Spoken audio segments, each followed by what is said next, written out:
heart's kindred. And I?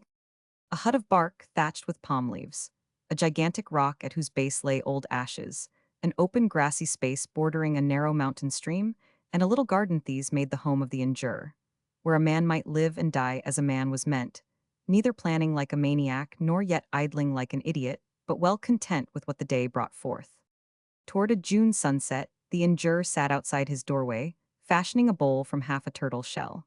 Before him, the ground sloped down to the edge of the garden, and beyond dropped to the clearing's edge. When he lifted his eyes, he could look for miles along thick tops of live oaks and larches, and beyond to a white line of western sea. At his back rose the foothills, cleft by canyons still quite freshly green. Above them, the monstrous mountains swept the sky, and here their flanks were shaggy with great pines. The whole lay now in that glory of clear yellow by which the west gives to the evening some hint of a desert ancestry. The Endure worked in silence. He was not a man to sing or whistle. Those who live alone are seldom whistling men. Perhaps the silence becomes something definite and not lightly to be shattered. A man camping alone will work away quietly day long, and his dog understands. The Endure had no dog anymore. He had owned a wolfhound whom, in a fit of passion, he had kicked so that the dog had died. And such was his remorse that he would own no other, and the sight of another man's dog pulled at him as at an old wound. It was so still that, presently, in that clear air, the sound of a bell in the valley came up to him with distinctness. He looked to the south, and in a deep place in the trees, already lights twinkled out as if they, like the bells, would announce something. The Endure remembered and understood. Hell, he said aloud, the wedding. He went on scraping at his turtle shell, his mind on the man who would be married that night early, so that there would be ample time for much merrymaking and drunkenness before the east-bound train at midnight. Bunchy Haight was the man, the owner of the rundown inn in the village of Inch. The woman was the Moore girl, whose father, abetted by the Endure himself, had killed a sheriff or two for interfering with his gambling place and had gone free, because no one was sure whether it was he or the Endure who did the shooting. Moore's promissory notes had been accumulating in the hands of Bunchy Haight for a dozen years, and it was no secret that the wedding settled the long score. And in dead luck to get a good provider like Bunchy, the Moore girl was the way Inch took it. Inch welcomed a wedding. In the old days it had been different, and nobody cared whether anybody had a wedding or not. For then there had been a racetrack at Inch, and a summer hotel, and a fine glass-front showing of saloons and other magnificence. With the passing of the California law, the track had been closed, the resort keepers had moved away, and the bottom had fallen from Inch. Mothers amused their children by telling of the traps and the four-in-hands and the tally-hoes with rollicking horns, and the gaily dressed strangers who used to throng the town for a fortnight in spring and in autumn, when Inch knew no night and no darkness and no silence, and abundantly prospered. Now all this was changed. There were, literally, no excitement save shootings and weddings. Jem Moore, being supposed to have achieved his share of the former, was prepared further to adorn his position by setting up drinks for the whole village and all strangers, to celebrate his daughter's nuptial day. These things the Endure turned over in his mind as he scraped away at his shell, and when the dark had nearly fallen, he rose, shook out from the shell the last fragments, polished it with his elbow, balanced it between his hands to regard it, and came to his conclusion. Hell, he said again, I am bust if I don't go to it. The next instant he laid down the shell, slipped to his door and caught up the gun that lay inside, on a shelf of the rude scantling. A wood duck had appeared over the lower tree-tops, flying languidly to its nest, somewhere in the foothills. Long before it reached the wood's edge, the Endure was in his doorway. The bird's heavy flight led straight across the clearing. One moment the big body came sailing above the hut, then it seemed to go out in a dozen ugly angles and dropped like a stone to the edge of the garden. It lay fluttering strongly when the Endure reached it. He lifted and examined it approvingly. One wing was shot almost clear of the body. That was the mark he liked to make. He swung the bird under his arm, took out his jackknife, pried open the mouth, slit the long tongue, tied the feet together and hung it outside his door to bleed to death. This death, he had heard, improved the flavor. Without washing his hands, he prepared his supersalt pork and bacon fried together, corn cakes soaked in the gravy, and coffee. The fire glowed in the hollow of the great rock, and the smell of the cooking crept about. The Endure was almost ready to eat by the clear light of the transparent sky, when he saw a figure coming across the clearing. He leapt for his rifle. Since the last sheriff had been shot, he was never perfectly at ease with any stranger. But before his hand had closed, it relaxed at the sound of a triple whistle. He wheeled and looked again. The stranger had almost reached the bourne of the firelight. "Blast my bones and blast me," cried the injurer, Dad. Something deep and big had come in his voice. As the two men met and shook hands, there was a gladness in them both. They moved apart in a minute. The injurer took the pack which the older man swung off and went about cutting more salt pork and bacon. His father found the wash basin and washed, breathing noisily through the water cupped in his hands. Not much was said, but anyone would have known that the two were glad of the moment. "Not much grub," said his father. "I ain't grub hungry," and flung himself on the ground before the campfire. "I am dead beaten, my bones ache," he added. The injure filled his father's plate and went on frying meat. In the firelight, their faces looked alike. The older man's skin was beginning to draw tightly, showing the rugged modeling of the thick bones. His huge hands looked loose and ineffectual. Something welled up and flooded the injure when he saw his father's hand tremble as it lifted his tin cup. Larger in scale, more definite in drawing, and triumphantly younger the injure was, brown-skinned, level-eyed, and deep-chested, his naked, veined right arm grasping the handle of the skillet as if it were a battering ram. When the injure registered in the inn at Inch or signed a check in his bank in the city, his pen bit through the paper like acid, because he did everything as if his tool were a battering ram. But his eyes, as they rested now on his father's hand that trembled, were soft and mute, like a dog's eyes. "What kind of luck, Dad?" he said. The older man looked across his wooden platter and smiled whimsically. "Same kind," he answered. "None. But look at her, sonny," he added. "I found out something." "I bet you did," said the injurer. "I ain't ever going to have any luck," said the old man. "I am done for. I am done. A year or two more and it'll be spaded in. It's the darndest, funniest feeling," he said musingly, "to get onto it that you're all in a back number get to quit planning it." "Not on your life," the injurer began, but his father roared at him. "Shut up," he said fondly. "You danged runt you must have knowed it for 2 years back." "Knowed nothin'," said the injurer stoutly. The older man put his plate on the ground and lay down beside it, his head on his hand. "It's a devil of a feel," he said. "Cut it," said his father, almost sternly. "I brought you up to kill a man if you have Talbot not to lie to him, ain't I? Well, don't you lie to me now." The injurer was silent, and his father went on. "I was always so dead sure," he said, "that I was cut out to be rich. When I was a kid in the tannery, I was dead sure. When I hit the trail for the mines, I thought the time was right ahead. That was 50 years ago." "Quit, Dad," said the injurer, uncomfortably. "I've got it. What's the difference? The flagpole is good for all either of us will ever want." "I ain't forgot, though," said the older man, quickly, "that you banked on the flagpole agin my advice. If you'd done as I said, you'd been grubbin' yet, same as me." "It's all luck," said the injurer. "What can anybody tell? We're gettin' the stuff in, there's a long sight more'n we need. Ain't that enough? What you want to wear yourself out for?" His father leaned against the end of the warm rock and lighted his pipe. "Did I say I wanted to?" he asked. "I done it so long I can't help myself. I'll be schemin' out deals and bane let in on the ground floor and findin' a sure thing till I croak, and gettin' took in regular." He regarded his son curiously. "What you goin' to do with your pile?" he inquired. The injure sat clasping his knees, looking up at the height of white face, thick black in the thin darkness. His face was relaxed, and there was a boyishness and a sweetness in his grave mouth. "Nothin'," he said, "till I get the pull to leave here." "To leave Inch?" said his father incredulously. "To leave here," the injure repeated, throwing out his arm to the wood. "This is good enough for me for a while yet." The injure sprang up. "So it is," he said, "tonight. Bunchy's gettin' spliced." "Who's the antagonist?" asked the other. "The Moore girl," said the injure.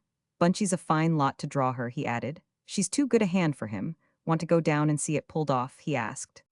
His father hesitated, looking down the valley to the humble sparkling of Inch. "I don't reckon I really want to get drunk tonight," he said slowly. "I'll save up till I do." The injure stretched prodigiously, bunching his great shoulders, lifting his tense arms, baring their magnificent muscles. "I got her, I guess," he said, "but gosh, how I hate it." He carried the remnants of the food into the hut and made his simple preparation for festivity. As he emerged, he was arrested by a faint stirring and fluttering. He listened, and it was near at hand, and then he saw the wood duck, writhing at the end of the string that bound its legs. Beneath it lay a little dark pool. "No sense in bleedin' all the good out of ye," thought the injure, and with the butt of the six-shooter that he was pocketing, he struck the bird a friendly blow on the head and stilled it. The forest lay in premature night, save where a little mountain brook caught and treasured the dying daylight. It was intensely still.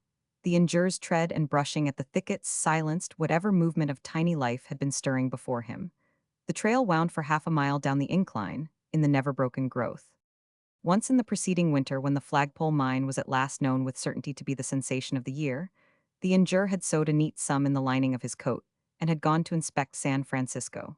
He had wanted to see a library, and he saw one, and stood baffled among books of which he had never heard, stammering before a polite young woman who said, "Make out your card, please, over there, and present it at the further desk." He had wanted to see an art gallery, and he went confused among alien shapes and nameless figures, and had obediently bought a catalogue, of which he made nothing. Then he had gone to dinner with the family of one of the stockholders, and had suffered anguish among slipping rugs and ambiguous silver. The next night, the new collar and cravat discarded, he had turned up in one of his old haunts on the Barbary Coast. On his experience, he made only one comment. "They know too damn much, and there's too damn much they don't know," he said. But the woods he understood, all that he had hoped to feel in the library and the art gallery, and in that home he felt when the woods had him. Out there he was his own man. As he went he shouted out a roaring music-hall song. Then, when he had ceased, as if he became conscious of some incongruity, he stood still, perhaps with some vague idea of restoring silence. In a moment he heard something move in the tree above his head, an anxious cheep-cheep. In the leaves, as if some soft breast were beating in fear and an inquiring head were poised, listening. Instantly he lifted his revolver and fired again. He heard nothing. Had anything fallen, he could certainly not have come upon it next day. It was the need to do something. As he cleared the wood, the lights of the town lay sparkling in a cup of the desert. At sight of them there was something that he wanted to do or to be. The vastness of the sky, the nearness of the stars, the imminence of people, these possessed him. He caught off his cap and broke into a run, tossing back his hair like a mane. "Damn that little town, damn it," he chanted, like an invocation to the desert and to the night. Roman 2. Inch was in glory. On the little streets and in the once-tree shops, all the lights were kindled. Bursts of music and screaming laughter came from the saloons, whose doors stood wide open to the street, and at whose bars already men and women were congregating. In the Mission Saloon, the largest of these hospitable places, an impromptu stage had been arranged, and the seats about the tables were nearly all filled. Here the injure went in and called for his first drink, negligently including everybody present. He was greeted boisterously by those who knew him and pointed out to those who did not know him. Not one of them understood the sources of his power, or what it signified. He was the only man in the county to be called by his last name and the definite article. This was a title of which a man might be proud, conferred upon him by common consent of his peers. There was no formality of introduction. The injure merely scanned the crowd, flashing a smile at one or two of the women who nearly pleased him. When the drinking began, it was to one of these that he lifted his glass.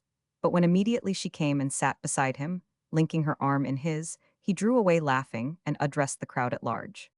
"What's up?" he demanded. "What's doin'?" "Bee basket, oh peaches," volunteered one of the cow-punchers, who early in the day had begun to observe the occasion. "Bee bunchies complimumps." When the improvised curtain of sheets drew back, revealing 10 or 12 half-clothed strange women, the injure understood. This was Bunchy's magnanimous contribution to the general jollity of his marriage night. "Let me have an absinthe," he said to the barkeeper. The man leaned across the bar and whispered something. "No absinthe," shouted the injure. "What the hell kind of a joint is this?" Leadpipe Pete licked up the bottom of the bottle, growled the barkeeper, pointing with the stump of a thumb.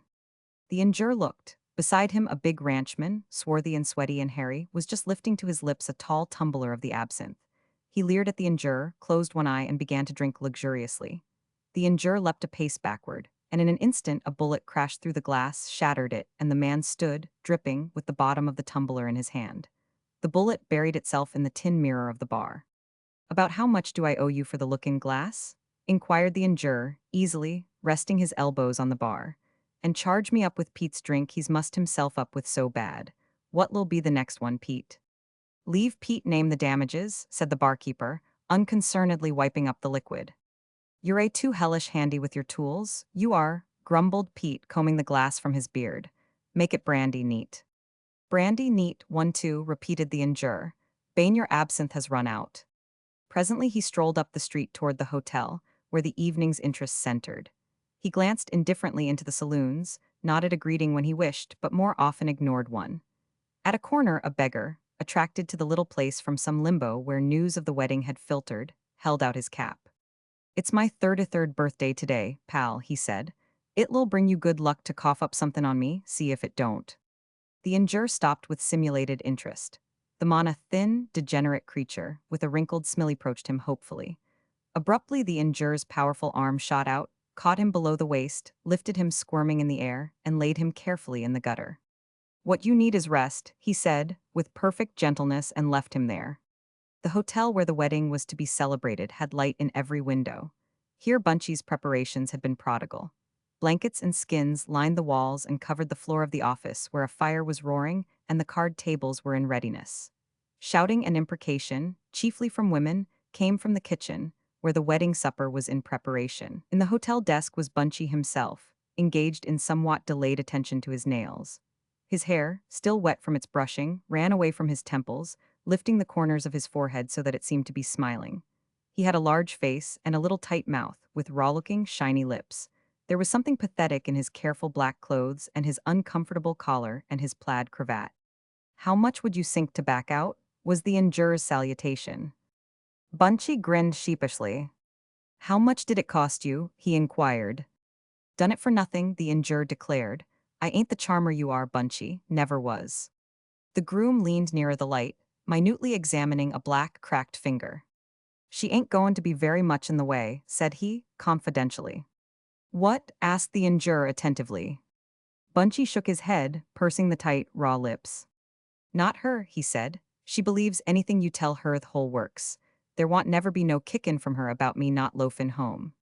"Well," said the injurer, still with minute attention, "what you gettin' married for then?" "Huh?" said Bunchy, an obstinate finger between his lips. "I thought," explained the injurer, "that a fellow got married for to have a home. Far as I can see, though," he added with an air of great intellectual candor, "home is hell." Bunchy threw back his head and looked at him. Curiously, when he laughed, his little tight mouth revealed no teeth. His answer was deliberate, detailed, unspeakable. For a minute the injurer looked at him, quietly, himself wondering at the surge of something hot through all his veins. In his slow swing round the end of the desk where Bunchy stood, there was no hint of what he meant to do. Bunchy did not even look up from the fat forefinger which he scrupulously pruned, nor was there anything passionate in the injurer's voice when he spoke. "You ain't got the time tonight," he said, "but when you get back from your honeymoon, look me up and remember this." The last words came with a rush, as the injurer lifted his hand, and with his open palm, struck Bunchy full in the face. He struck harder than he had intended, and the blood spurted. Even as he caught the ugly look of wrath and amazement in that face, the injurer tore the handkerchief knotted about his own neck and wiped the blood from Bunchy's chin. "No call to splash on the wed infirmary," the injurer said with compunction. "Any time'll do to bleed. She's Jem Moore's girlie, you hound." He blazed out again and flung toward the door. Bunchy, having recovered his speech, gave vent to it long and variously. All that he said was worse than the observation which had caused his trouble. In the doorway, the injurer halted and turned and listened. He seemed to be seeing Bunchy for the first time, and yet he had heard all this from the man scores of times before, and for that matter, from all the men of Inch. But this was about Jem Moore's girl. As he passed into the street, he wondered at himself. Though she had been a familiar figure ever since he had lived near Inch, he had spoken to the girl no more than twice. Once when he had come riding into town from the camp, warm with the knowledge, not yet quite certainty, that the flagpole was to pan out, Laurie Moore had crossed his path singing, a great coil of clothesline over one bare arm, the other hand fastening her hair. The injurer, inwardly exultant with life and his lot, had called out to her in the manner of his kind. "Hello, sweetie, what you got for me this morning?" Without lowering her brown arm, she had looked up at him, and he had been startled by the sheer ripe loveliness of her. While he stared, wholly unprepared for her sudden movement, a twist of wrist and a fling of hand had let out the length of rope, and it fell in a neat lasso about his neck. "This," she said and laughed. He had never forgotten her laugh. Once or twice afterward he had ineffectually tried to mock its scale, softly, in his throat. "Done," cried the injurer, "and by the Lord Harry, now you take me along with you." At this her laughter had doubled, and realizing that, in her obvious advantage, his command was absurd, he had laughed with her. For a few paces she had run before him, over the sand and mesquite, and he had liked to see the sun falling on her brown neck and thick hair and her tight, torn sleeves. And as he looked and looked, suddenly he pricked at his horse, thundered down on her, leaned sideways in his saddle, and with one arm swept her up before him. She did not cry out, but her laughter was suddenly silenced, and she looked in his face, swiftly and searchingly, as if to read it through. She disdained to cling to him and sat erect, but her body was in his arm, and with his free hand he gathered in the rope and held it bunched on his mare's neck. Then they galloped. They were a quarter of a mile from the town, and they took a great circle about it. When she saw what he meant to do, her tenseness relaxed, and she sat at ease, but still she did not speak, nor did he. The injure threw back his head and felt the ground leave his horse's hoofs and felt the sky come near. He swam in the sun and the sands blurred, and there was nothing but the girl and the gallop of his horse.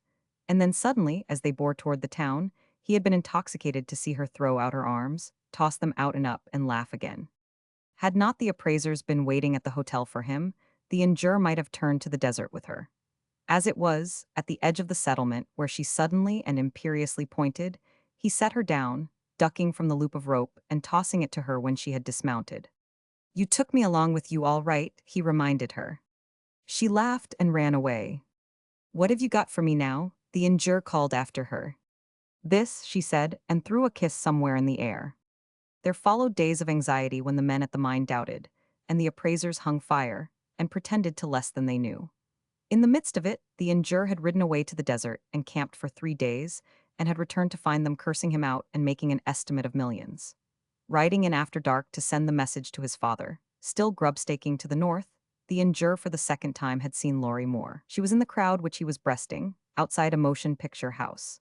She was in tawdry pink with a flame of rose in her hat, and she was with Bunchy. His hands were upon her, and he was saying something in her ear from one corner of his mouth. She was not listening, the injure thought as he passed her. She did not see him, and for this he felt vaguely thankful, as if he had come on her in some shame. A day or two after this, Jem had told him that she was to marry Bunchy.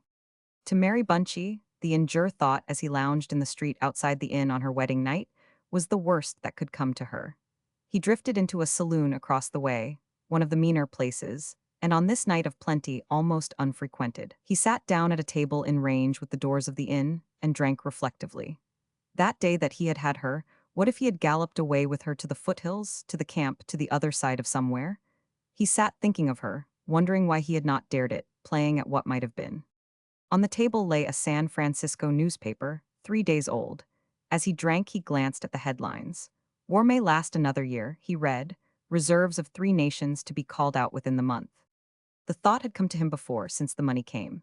Tonight he turned to it in a kind of relief. Why not go there? There was fighting worth a man's hand.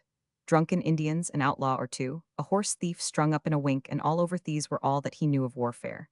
Was he to die with no more understanding than this of how a man might live and die? The thing was happening now, the adventure of the great guns and the many deaths. Yet he, a man like other men, sat here idle.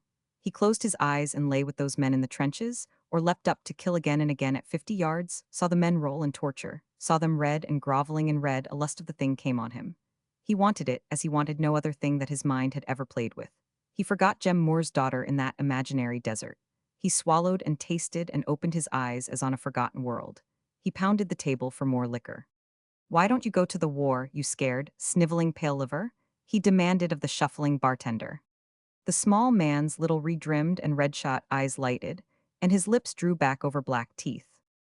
"If I was a young dog like you, it'd be there stickin' in the lide, you bet," he said. "What you 'fraid of?" "Nothin'," said the injure suddenly. "I am goin'."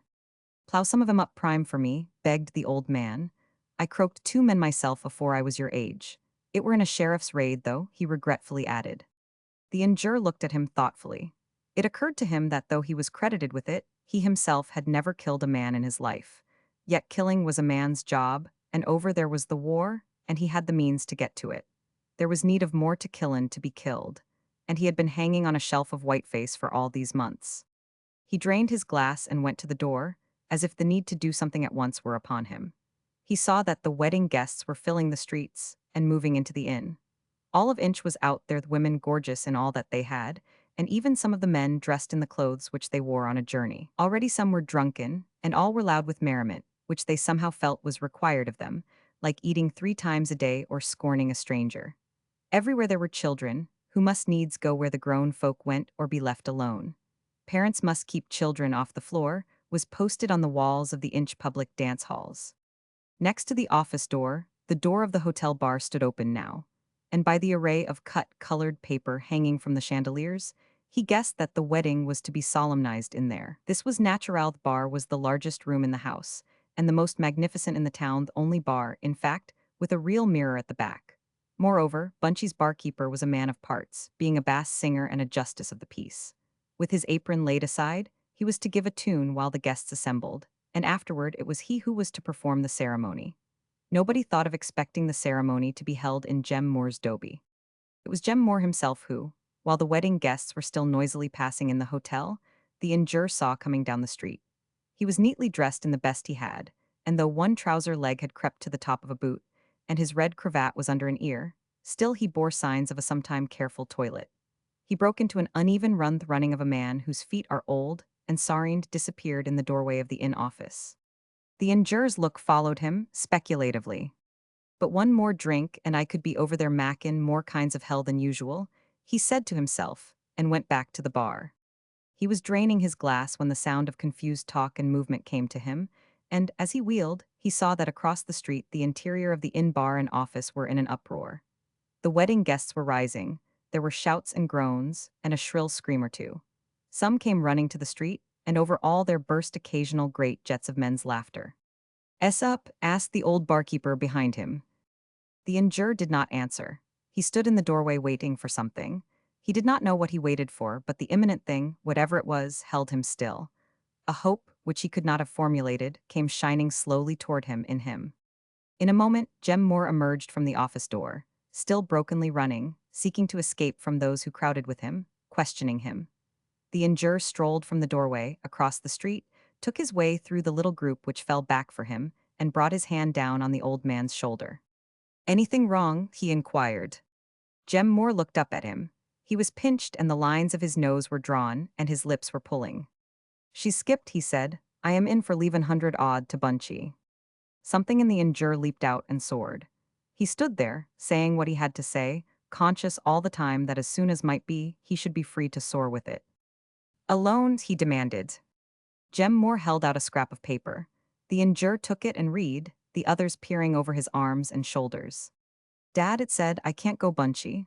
I know what this'll do to you, but I can't never do it. I can't. I've gone for good. Dear old Dad, don't you hate me?" "Laurie." The tears were running down Jem Moore's face. "Leavin' 100 odds," said he, "and I ain't a red, not a red." The injure threw up his head. "Lord Harry," he cried, "why didn't I think of it before? Buck up," he cried, bringing down his hand on Jem's little shoulder, "and drink up, come along in." He led the way to the mission saloon, and bade the man take orders for everybody. Then he went to the back of the place and found for himself ink and a pen, and tore a leaf from a handy account book. When he had filled in the name of his bank, he wrote and signed.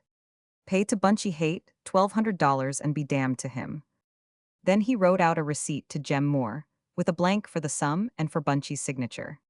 When he could, he drew Jem in a corner and thrust at him the papers.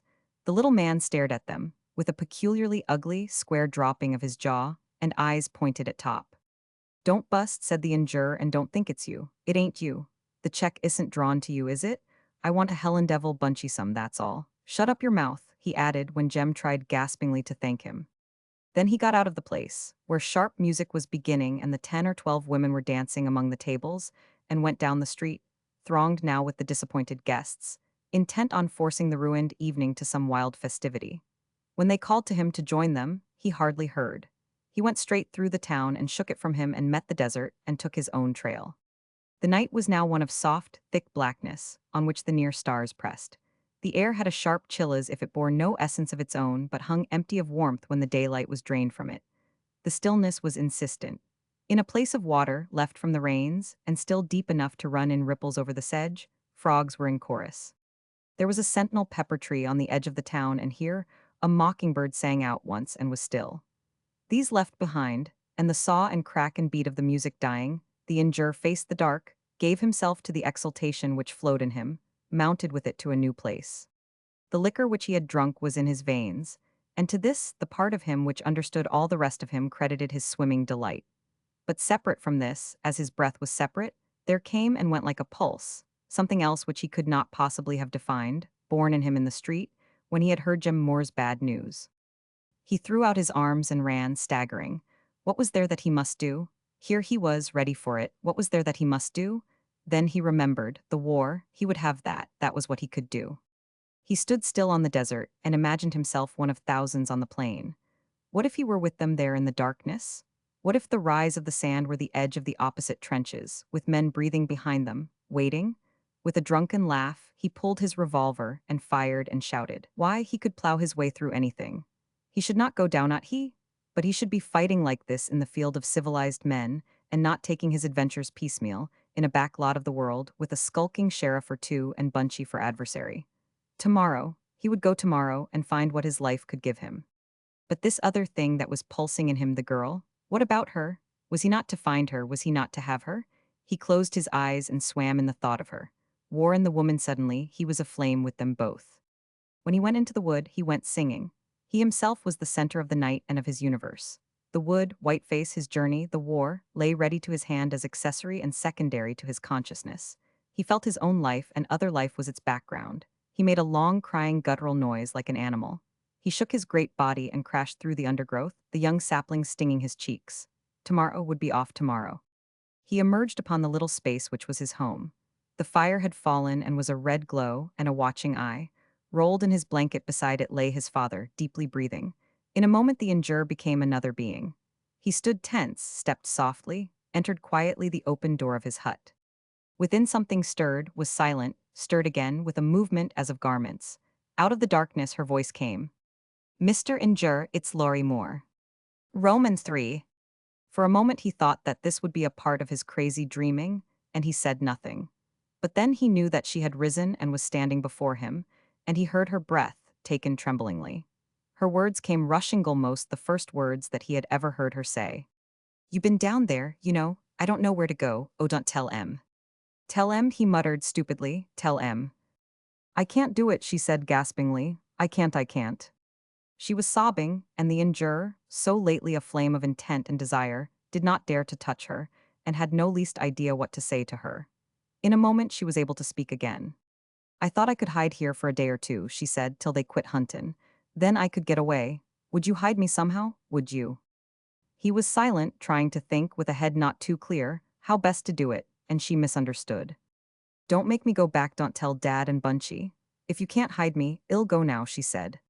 What you talkin', he said roughly. I am thinkin' up how. He put his hands to his temples. My head don't think, he said thickly. Here in the hut, she said, eagerly and clearly. They'll never think of comin' up here. Why, I don't hardly know you. Want they, though? Said the injurer, suddenly, and dimly remembered Bunchy, and the blow for the sake of the girl. Last, there came dancing to him something about a check for the debt to Bunchy which she had not paid. As it happens, said the injurer, this is juist the first place where they will come lookin' for you. Juist the first place. Why, she cried. Nev, you mind, he said. He could almost see her, standing within his door, her white face blooming from the black. But his sense of her was obscured to him by the need for immediate action and by his utter present inability to cope with that need. How'd you comito come up here? He asked curiously. For a breath she hesitated, and there was a soft taking of breath in her answer. I didn't know no woman I could tell, she said, nor no other decent man. From head to foot a fire went over the injurer, such as he had never known. And first he was weak with her words, and then he was jubilantly strong. He put them away, but they lay within him burning, where again and again he could turn to them for warmth. How'd you hit the trail up? He asked almost gently. Again she was silent for a moment, and her answer was very low. I'd been by here onsatotwis before, she said. Hazily he turned this over. The trail led only to his hut. No one ever came who had not come to be there, unless... He threw back his head as something new swam to consciousness. She stood quietly, waiting to hear what he would do. Some sense of this sudden new dependence on him beset him like words. They's a way over the mountain, he muttered. I made it in that sheriff business. Can you take that? I'll go any way, she said. It's pretty rough, he told her. It's pretty rough, he repeated with intense care. I'll take you, he insisted thickly. You mean you'd go with me? She asked. You'd never fin it if I didn't, he told her. You'd never fin it, never. I'll go anyway, she repeated. But I didn't mean Toto come down onto you like that. Thaw's nothing, he said. Thaw's nothing. He put his hand to his head, with the need to touch it and to make it work properly. He had to think of things to do, and how could he do that? His father, for example, what should he do about him? He went a few steps without the door and tried to consider, looking at the sleeping figure by the fire. The faint glow of the coals made a little ring of dim light. In it he stood, swaying. "Oh my God," she said behind him, "you are drunk." "Lil bit," he admitted, "lil bit, not enough to scare a bee baby." She put this away scornfully. "Scare nothin'," she said sharply. "Can you keep to the trail, that's all." He laughed foolishly. "Tha's all right," he repeated. "I can find trail, drunk or sober." She stood pressing her hands in and out and turning helplessly to the dark. The dark gave her back only the lights of inch.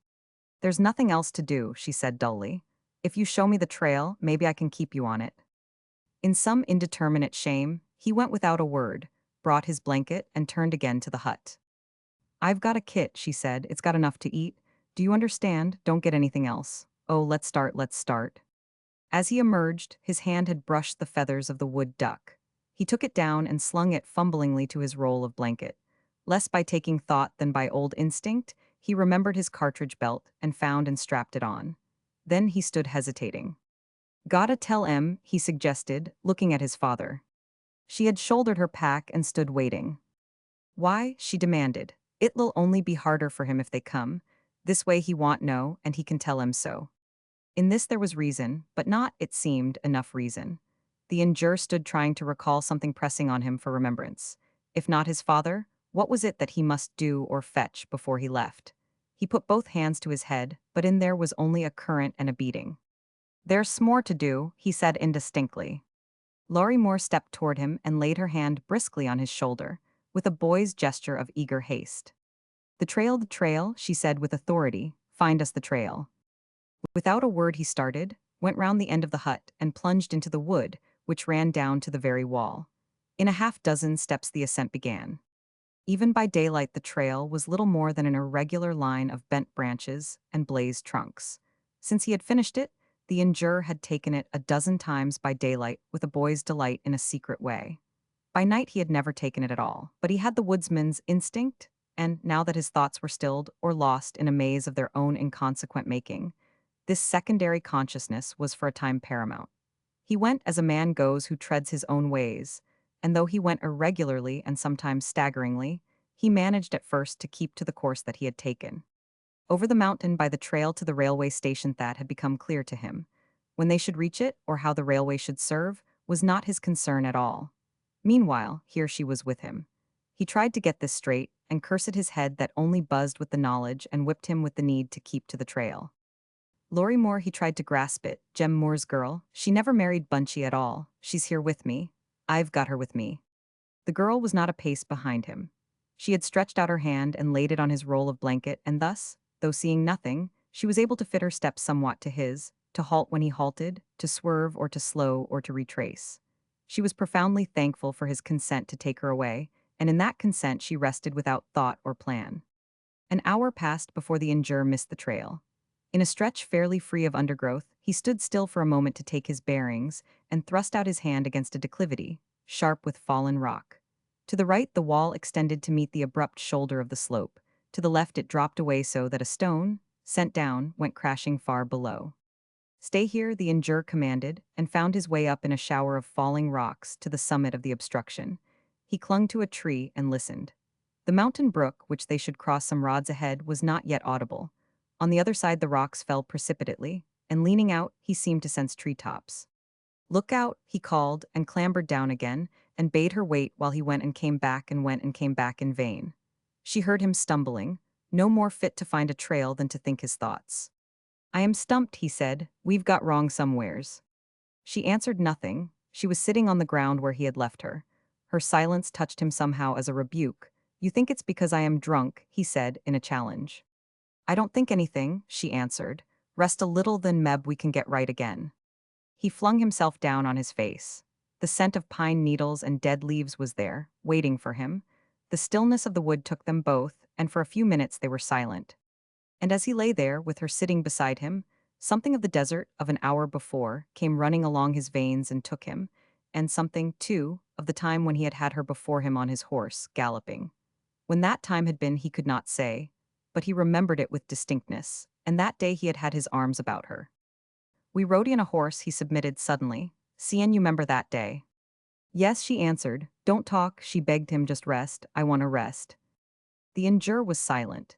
His mind was busy trying to piece together what he knew of that day off her there before him on his horse, of her face laughing at him as she ran away. "You threw me a kiss," he offered after a pause. Don't talk," she begged him. "I can't breathe, let me rest." "I wish it was that day now," he said foolishly, and drew a deep breath and lay quiet. But in a few minutes he roused himself, his mind struggling with a new problem. What a fool he was, wishing for that day, when here she was, just the same as then. What was the matter with this day? Was the matter with this day? He inquired reasonably. Then he remembered they were lost, of course. The trail was gone clean off. "Gone clean off," he muttered reproachfully. "Damn dirty trick to play." Then he was shot through with his dominant consciousness. Here she was with him. There was something else, something that she had said which made a reason why he should not touch her. But what was that? It was gone clean off, gone with the trail. Back upon him came flooding the desire of the desert, as he had run with the thought of her and with the thought of battle. Then he had believed that she belonged to Bunchy. That was a lie, and Bunchy was a fool. Everything was different, and now here she was, and nobody knew. He lifted himself and scrambled forward toward her. "We're lost," he said thickly. "Wad we care, wad we care." He put out his arms, but they did not touch her. He swept a circle, and they did not enclose her. Alarmed, he rose and lurched forward, feeling out in all directions, an arm's span. And she was not within his reach nor within the crazy length which he ran, with outspread hands trying to find her. At last his foot caught in a root and he fell and lay there and began quietly weeping. Now she was gone and the trail was gone. He was treated like a dog by both of them.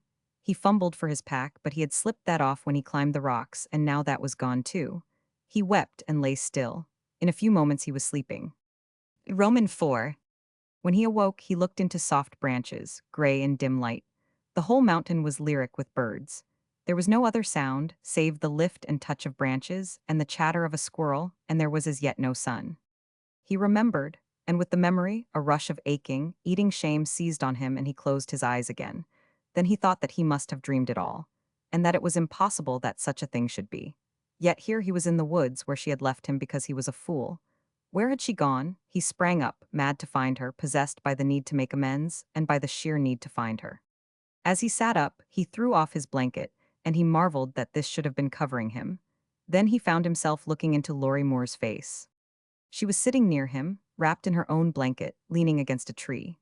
She was wide awake, and by all signs she had been so for a long time, for a great cluster of mountain violets lay on her blanket. When she saw that he was awake, she smiled, and this seemed to the injure the most marvelous thing that ever had befallen him, that she was there and that she smiled. He looked at her silently, and slowly under the even brownness of his skin, the color rose from his throat to his forehead and burned crimson. But more than this color of shame, it was his eyes that told. They were upon her, brown, deep, like the eyes of a dog that has disobeyed and has come back. For a moment he looked at her, then he dropped his face in his hands. She moved so quietly that he did not hear her rise. He merely felt her hand on his shoulder.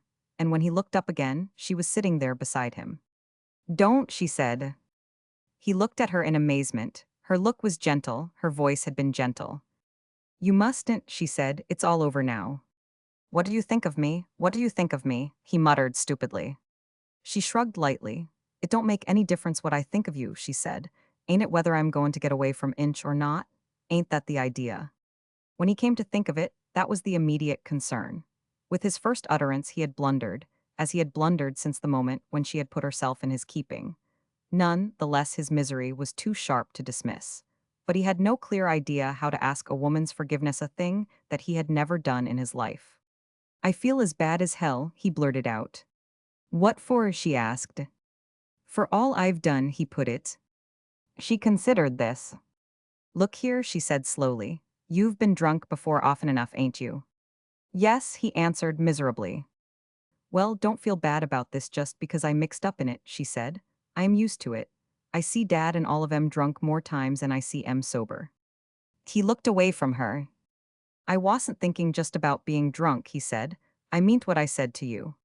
"Oh, that," she said. "Well, all men say that, I guess." She looked at him. I did guess you was different, but I ought to knowed better." Then in a flash of intense joy, he remembered what she had said to him in the hut. Her words came back as if she were speaking them again. "I didn't know no woman I could tell, nor no other decent man." Once more the warmth of this was upon him, within him. Then the recollection of how he had failed her invaded him in an anguish new, impossible to combat. For she had thought that he was different from Jem Moore and Bunchy. The inn juror got to his feet. "I am different," he heard himself surprisingly saying. She regarded him curiously, and with nothing in her eyes. It came to him as he stood looking down at her, that he would give all that might be asked if he could have seen her eyes as she looked up at him in the hut the night before, and told him why she had come to him to help her. In the face of what had happened, the foolishness of protesting that he was different overcame him, and he fell silent. A new anxiety beset him. "Did you sleep?" he asked her. She shook her head. "I was afraid," she answered simply. The injure stood for a moment as if the strength had run from his body. She had sat there, afraid, while he had slept and he himself had been a part of her fear.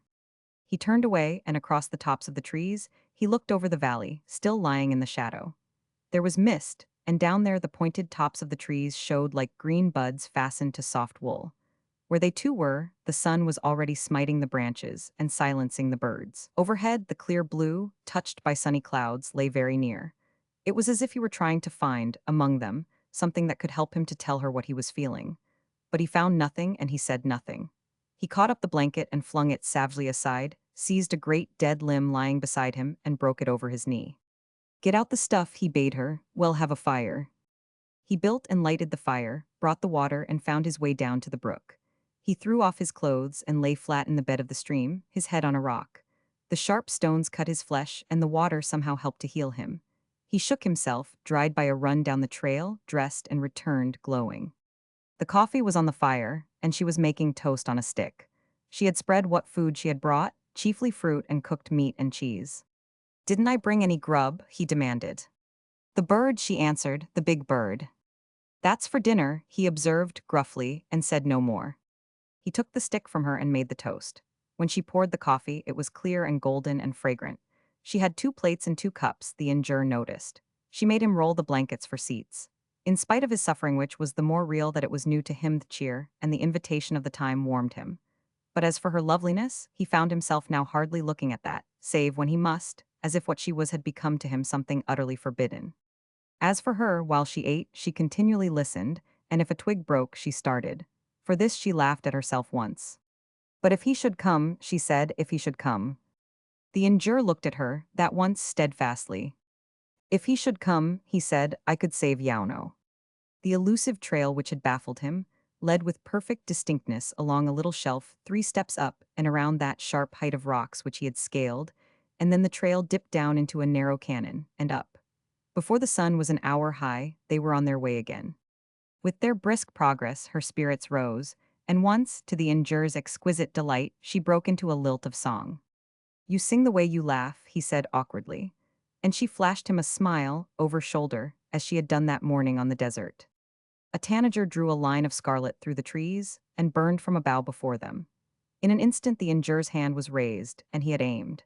But in that second his arm was struck aside, the shot glanced harmlessly among the trees, and the bird flashed safe to the thicket. He looked round at her in open amazement. "What did I do that for?" he demanded. "What did you want to go and kill him for?" she cried.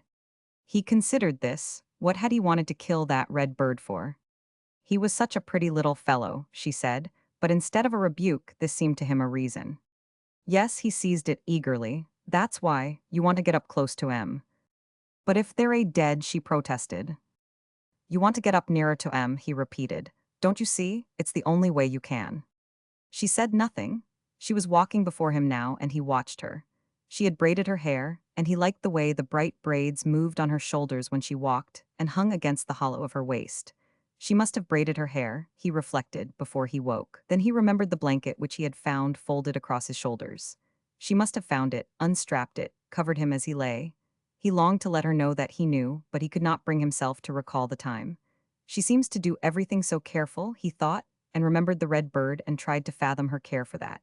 When she stooped to pick up a shining stone, he laughed out. "See," he said, "you want to pick up that stone to see it. Well, I wanted to kill the bird to see it." But the bird was alive, she exclaimed. He stared at her. What of it, said he, look at the lots of 'em there are. She said nothing. Who'd miss it, he argued, who wants it, you always kill things. I don't know, she said vaguely. I don't know why, but it don't seem right. Women were like that, he reflected. They hated blood, viewed a bird, it was unfathomable. High noon found them on the summit of Whiteface, looking down upon the crouching shoulders of the east foothills. Where they stood, the sun beat hotly, and the bare rocks in the coarse growth lay in intense brooding quiet. Everything there was flat, as if the long pressure of the sun had told, like weight. Electrically, the Injur's spirits returned to him. Here on the height, kindling fire, boiling water, spreading food, were no such business as these had been to him down on his little shelf. Here everything had a way of being that was hitherto unknown to him. When their table was spread in the shade of a pine, and the wood duck roasted slowly over the fire on a spit which he had fashioned, he stood up and surveyed their work, and his look fell on the girl, sitting relaxed with loosely fallen hands, the sun striking her hair to brightness. For a moment he let himself watch her, and catching his look, she smiled, as she had smiled when his eyes had met hers as he woke. Yeah, yeah, yeah, he suddenly shouted with the strength of his lungs. The echo rolled back to them like a taunt. She sprang up. If they're a huntin' us, she said, trembling, oh, they'll hear that. He looked at her in horror. Fool, would he never have done with his blundering? Oh my God, I forgot, he exclaimed, contritely, and dropped to the ground. I don't get rested between kicking myself for being a damn fool, he said. While they ate, he was quiet. There was no way to let her know how much he hated himself, and his thought was occupied with nothing else. And it was as if she divined, for she became very gentle. I guess maybe you wanted to do something else today, she said. He shook his head. It's awful me mackin' you do this, she added. Don't you think I don't know that? I ain't doin' anything, what am I doin'? He burst out. She looked at him gravely. You're a talkin' me out of a good sight worse'n death, she answered. And don't you think I'll ever forget it? There was about her manner of saying this something infinitely alluring.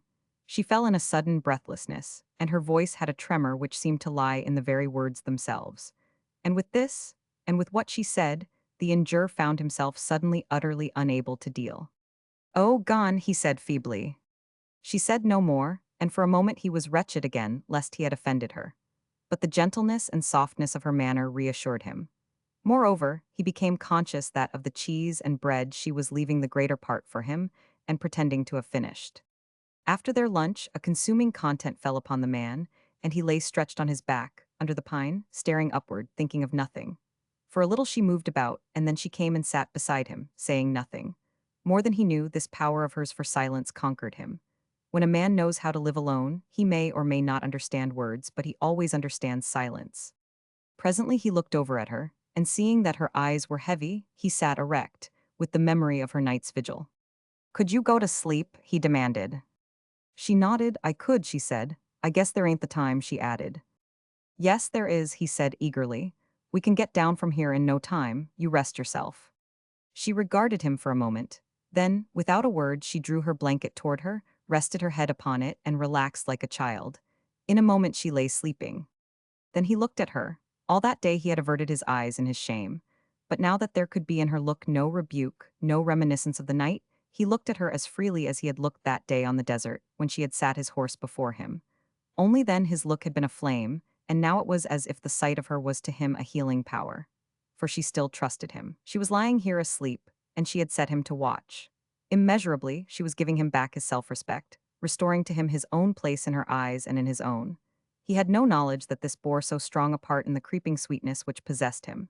He only knew that he was happy, that he dreaded the time when she should awaken almost as much as he longed for it, and he hoped with childish intensity that the afternoon would never end. That was an hour such as the man had never known. Women had followed him, tempted him, run from him, but never in his life had a woman either begged his help, as one being of another, or walked with him, comradely. And with women he had always moved as lord and dispenser, avoiding them, taking them for granted, occasionally pursuing them, but always as chief actor. Now, suddenly, he had become in his own sight, infinitely the lesser of the two. And even that grateful return of belief in himself was a thing which she was, so gently, bestowing. He sat, sunk in the newness of what had come upon him, making no effort to understand, and looking neither forward nor back. He was beset alike by the knowledge that she trusted him, and by the soft movement of her breathing, and by the flushed ripeness of her, and by the fact that, at any second, she might waken and then smile upon him. When, toward 4 o'clock, she did waken, her smile, that was as instant as at a child's awakening, was straightway darkened by a cloud of fear. "It's late," she said. "The train, can we get it now?" "Can we get it now?" The injure paused to taste this before he answered. "Easy," he said. "You mean the 8:15 for Barstow?" "Yes," she said. "The 8:15." She had not meant for Barstow, but that, as the farthest eastern destination of those who usually took train from Inch, was the limit of the injure's imagining. "Easy," he repeated. The way of descent in the slanting light was incredibly lovely. The time had assumed another air. With that low sun, everything was thrown sharply against the sky, like a pattern on a background. Something of the magic of the northern days lay upon that southern land. Once, feeling suddenly articulate, the injure looked over his shoulder at her, as she followed. "It's hell, ain't it?" he said admiringly. She understood this as the extreme of expression, anywhere applied. "Ain't it?" she agreed fervently. It was not yet 7 o'clock when they emerged from the last cannon and tramped across the sagebrush toward the town. There the lights were slowly shining out, and all the tawdry, squalid play of the night was beginning, as night after night it begins in the ugly settlements where men herd on the great desert under solemn skies. As the first sound of rattling music came to the man and the woman, she turned to him. "Is big towns like little ones, do you know?" she asked. He reflected, remembered San Francisco, and replied. "Yes," he said, "I s'pose so mostly. But the parts where the folks try to be nice," he added, vindictively, "are worse'n this an inch." "Why?" she demanded in surprise. "Because," he said, "they get too nice. They're a slush nice," he explained it. She mulled this. "I saw a lady once," she said. "She got off at Inch to mail a letter. Her hair was combed pretty, and she had her gloves on, and her shoes fit her feet. I dunno. She must have come from somewheres," she added vaguely. He was silent, and she tried to be clear. "She wasn't good dressed like beautiful Kate and them," she added anxiously. "She spoke nice, too. I heard her get a stamp from Leadpipe Pete. Her words come so-assy." He nodded. "There are them," he said from his experience, "but not many." As they approached the station, some stragglers were gathering to wait for the train, and the two remained near the far end of the platform. A monotonously repeated command forced itself to their attention. On a stretch of bare, hard-trodden sand, a company of the town guard was drilling in the twilight. About 40 slim, loosely-jointed youths were advancing and wheeling under the direction of a stocky, middle-aged man who walked like a rooster and shouted indistinguishably, in the evident belief that the tone was the thing. The injure walked to the edge of the platform and stared at them. "That's the United States Army," he said, not without reverence. She made no comment, and they watched the whole line in columns of 4, advancing in double time. The rhythmic motion of the khaki legs vaguely touched the injure with sensuous pleasure. "Ain't it grand?" he said. "Grand," repeated the girl, "it's the limit." "What do you mean?" he asked, looking round at her. "When they march," she said, "I always think, dead legs, dead legs, dead legs, I hate 'em." He smiled tolerantly. "Women are lame ducks on the war game," he admitted. "Look at her," he added. "I might as well tell you, I am goin' to Europe to get into the fight." "On purpose?" she asked incredulously. He nodded. "It's the only man's job on the place just now," he told her. "Everybody else is just hangin' round, lookin' on.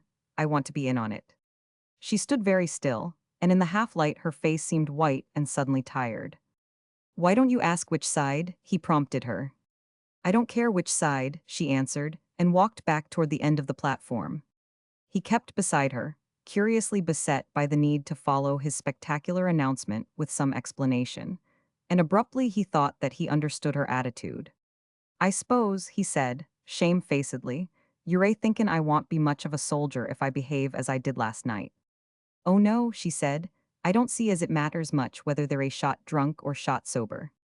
While he was groping at this, she added, "I dunno, but they're better off drunk. Thee can't kill so many o' the others." "You don't understand," he began, but she cut him short curtly. "I better get my ticket," she said. "I'll get it," he told her. "Barstow, ain't it?"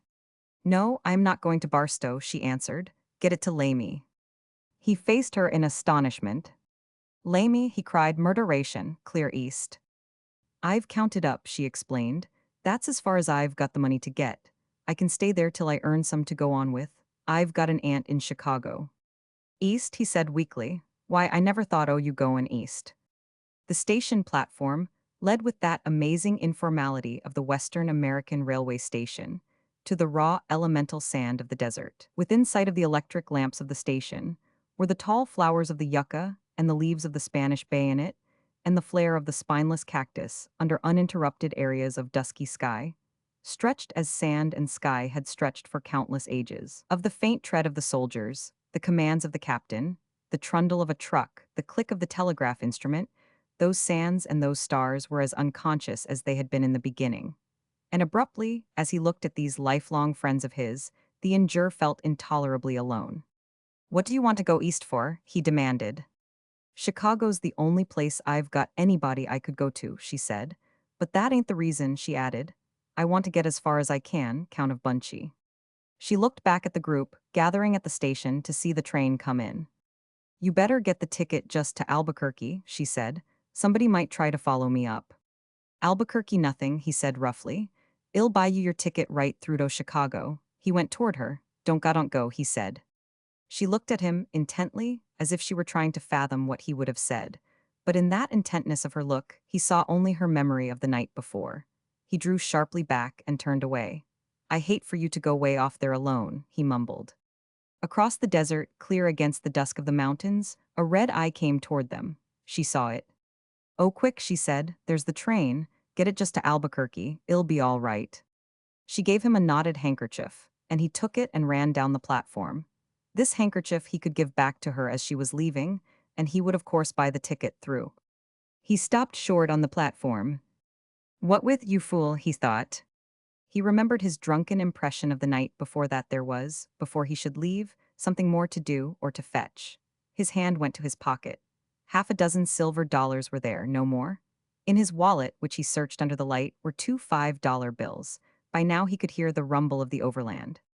Outside the station, 2 or 3 Mexicans were lounging. Half a dozen renegade Indians were faithfully arriving with their bead chains and baskets. The waiting room was empty. The injure went in the waiting room and closed the door. The ticket agent stood behind his window, counting that which ticket agents perpetually count. The injure thrust his own head and shoulders through the window, and with them went his revolver. I am injure of Inch, he said. I guess you know me, don't you? Just you give me a through ticket and all the trimmings to Chicago, till I can get to a bank, or I'll blow all your brains out of you. Can you understand? The ticket agent glanced up, looked into the muzzle, and went on quietly counting. All right, Mr. Injure, he said. I guess the flagpole can stand that much. But you hadn't ought to be so devilish lordly in your ways, he complained. The Injure pocketed his revolver and smiled the slow, indolent, adorable smile which had made all Inch and the men at the mines his friends. If you feel that way about it, my friend, he said, and leaned forward and added something, his hand outstretched. The man nodded, shook the hand, and went to his ticket rack. The injurer wrote out a message to his father, instructing him to pay to the agent a sum which he named, and to his bank he scribbled and posted a brief note. Then, as the train pulled in, he turned back to where Laurie waited. It's all right, he told her. Everything's all right, he added jubilantly. Come on.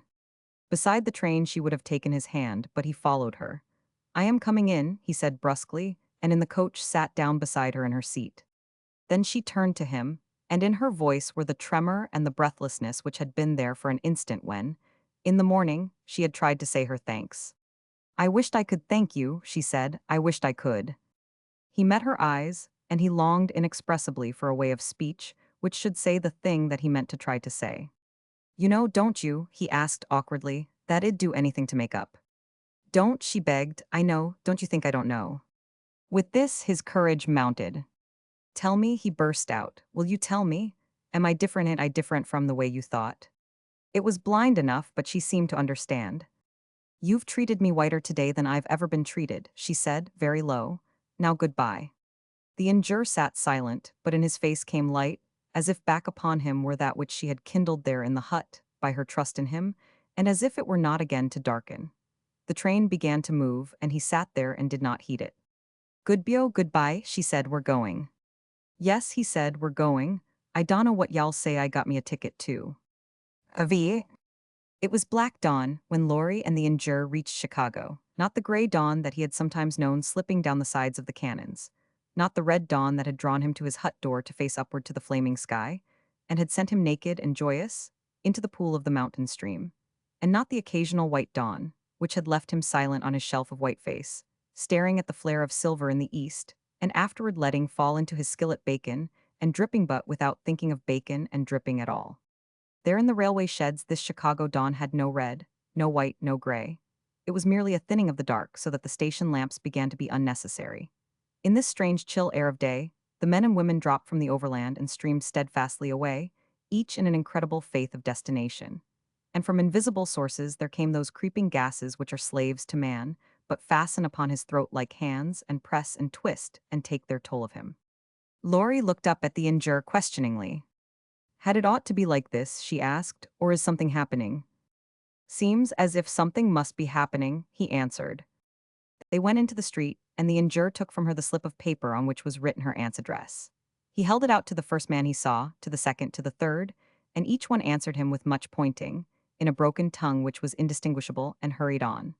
Laurie looked at the stream of absorbed, leaden faces of those tramping to their work, heard their speech as they passed, and turned a startled face to the injure.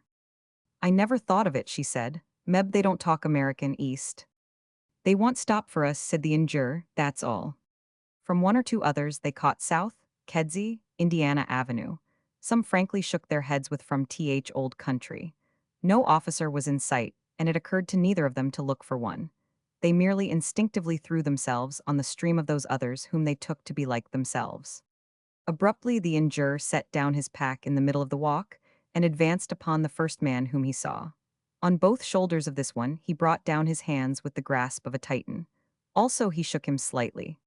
You tell me how to get to where I am goin', or I'll lam the lights out of you, he roared. The Mana young timekeeper whose work took him out earlier, so to speak, than his station regarded the injure in alarm. Lord heavens, the young timekeeper said, how do I know where you're goin'? Still grasping him with one hand, the injure opened the other and shook Laurie's paper in the man's face. That's where, he said, now do you know? The man looked right and left and took the paper, on which the injure's fingers did not loosen. Well, get on an Indiana Avenue car and transfer, he said. Anybody could tell you that. Where? Yelled the injure. Where is that car? A crowd was gathering, and the clerk inclined to jest by way of discounting that disconcerting clutch on his shoulder. Depends on which one you catch, he was beginning, but the injure, with his one hand, shook him deliberately and mightily. Where? He said, and none of your lip about north or south, point your finger, where? It was at that minute that the young timekeeper caught sight of Laurie.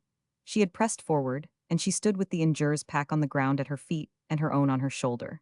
She was of course still hatless, but she had knotted upon her head a scarlet handkerchief, and in that dull air, her hair and face under their cap of color, bloomed exquisitely. The man, having stared at her for a moment, and at that strange luggage of theirs, took out his watch. Come along, he said curtly. I'll put you on your car. The injure searched his face. No tricks, he demanded. Then, swiftly, he released his hold. Obliged to ye, he said, and picked up his pack and followed. They slipped on the black stones, breasted the mass waiting to board the same car, and somehow found a foothold. Already there was no seat. The patient crowd herded in the aisles. Elated with the success of his method, the injure looked round at the seated men, screened by newspapers, then reached out to the nearest one, slipped his hand in his collar, and jerked him to his feet. The man whirled on him in amazement, and then in a wrath which reddened his face to fever. But for a breath he hesitated before the sheer bulk of the injure. Y'all be locked up by dark, he said only. I don't need to get you. He treated himself to a deliberate, luxurious look at Laurie, leaned negligently against the shoulder of the man seated nearest, and went back to his newspaper. It seemed incredible that one should ride for an hour on a streetcar to get anywhere. At the end of 10 minutes, the injure had gone back to the platform and, say, he said, we wasn't goin' in the country, you know. The conductor went on counting transfers. Say, the injure went on, slightly louder, and the man glanced up imperturbably. I says I'd leave you off, didn't I? He demanded. It's 10 mile yet. 10 miles, the injure stood by Laurie and looked at the streets. Amazing piles of dirty masonry, highways of dirty stone, processions of carts, armies of people. He lied, he thought. They couldn't keep it up for 10 miles. When at last the two were set down, it was on one of those vast, treeless stretches outside Chicago, where completed sidewalks cut the uncompleted lengths of sand and coarse grass, and where an occasional house stands out like a fungus's quickly evolved as a fungus, too, and almost as party-colored. But these open spaces the two hailed in thanksgiving. The injure dropped his pack and stretched mightily. "What did they want to go and muss up the earth for?" he said. "It's good enough for me naked." The girl footed beside him, looking everywhere in wonder. Her scarlet handkerchief cap had slipped sidewise on her hair, which was loosened and fallen on her neck. Her dress, of some rough brown, was scant and short, and it was tight on her full arms and bosom, beneath a little blue knit shawl that had been her mother's. But she was as lovely here as ever she had been in the desert and on Whiteface. And as soon as they were alone, the injure always fell silent, with the perpetual sense of trying to understand. The days on the train had not left them as their meeting had found them. There had been hours, side by side, drawing over the burning yellow and rose of their desert, and over the flat emptiness and fullness of Kansas. Nights on the rear platform, close to the rail, so that the overhead lights should not extinguish the stars. Hours when the train waited for a bridge to be mended, and they had walked on the prairie, and secretly had been homesick for the friendly huddling. Shapes against the horizons. To the injure, with the flagpole for his background, the luxury of a Pullman had occurred no more than to Laurie. It was a way for some folk to ride, as diamonds were for certain folk to buy. But as for them, they had sat in the day coach, and at night had laid their heads on their packs, as simply as they had eaten the remains of their lunch and of food snatched at station counters. And all the way, he had been trying to understand. She was very gentle with him, sometimes he felt as if she were almost pitying. Always she seemed the elder. How was it possible, he wondered, that she could be to him like this? For in these days he had come to understand her, with a man's curiously clear understanding of a good woman. He knew the crystal candor of her, the wholesomeness, the humanness, and for all her merriment and her charm and her comradeship, the exquisite aloofness of her, a quality as strange in Jem Moore's daughter as it was unusual in any womanhood of inch. But these things being so, how was it possible that she could tolerate him? She could not have forgiven him, that was unthinkable, and he dimly felt undesirable. How then could she be to him so gentle, so genuinely human? Of exactly what had occurred that night on Whiteface, he could not be sure. He wearied himself trying to remember what he had said, what he had done. Of one thing he was certain, he had not laid his hands on her. That he should have remembered, and that, he knew, she would not have let pass by as she was letting memory of that night pass. Yet it was the same thing, for he had tried. What then, exactly, was she thinking? These things he did not cease to turn in his mind. And bit by bit it seemed to him that he understood. For at first, on the mountain, she had needed him. Without him, she could not have followed that imperceptible trail. Then, here on the train, she was deeply his debtor, as he had forced her to be. Whatever in her heart she was thinking of him, she could not now reveal to him. Indeed, how was it possible that she did not despise him? So, as she had sat beside him on the overland, he had been torturing himself. Yet never once did her gentleness to him fail. There was, in her manner now, as she spoke to him, something of this incomparable care. "Will you do something?" she said, looking away from him. "If it's for you, I reckon you can reckon on it," he said. "I dunno who it's for," she told him, "but will you be just as nice to my uncle as you are to me?" He stared at her. "Be kind of polite to him," she said. "Don't pull your revolver on him," she explained. "I hardly ever pull my revolver," he defended himself indignantly. "Well, don't shake him or lift him up by the collar for anything," she suggested. Oh, he comprehended. "You want me to trot out my Chicago manners, is that it?" He laughed. "All right," he said, "I am on." "Uncle Hiram is good," she cried earnestly. "He come to see us, Onsa is good. You treat him right, please." The injure sunk his chin on his chest and walked, mulling this. So she hadn't liked his way with folks. He felt vaguely uneasy, and as if he had stumbled on some unsuspected standard of hers. "I don't know," she said, troubled, "what Aunt Crush's goin' to think. I mean about your coming with me." He raised his head. "What about me coming with you?" he demanded. Before the clear candor of his eyes, her own fell. "Shall think the truth," he blazed, "or ill burn the house down." At this they both laughed, and now it was she who was feeling a dim shame, as if from some high standard of his, she had been the one to vary. At the intersection of two paved roads, whose sidewalks were grass-grown, in their long waiting for footsteps, stood the house which they had been seeking. It was of dullish blue clapboards whose gabled ends were covered with red-brown toothed shingles. The house was too high for its area, and a hideous porch of cement blocks and posts looked like a spreading cowcatcher. On a clothes line, Bed blankets and colored quilts were flapping, as if they were rejoicing in their one legitimate liberty from privacy. Everywhere, on the porch and on the scrubby lawn, and within the open door, stood packing boxes. The leap of alarm which Laurie felt at sight of them was not allayed by the unknown woman in blue calico, with swathed head, who bent over the box in the hall. At Laurie's question, the woman stared.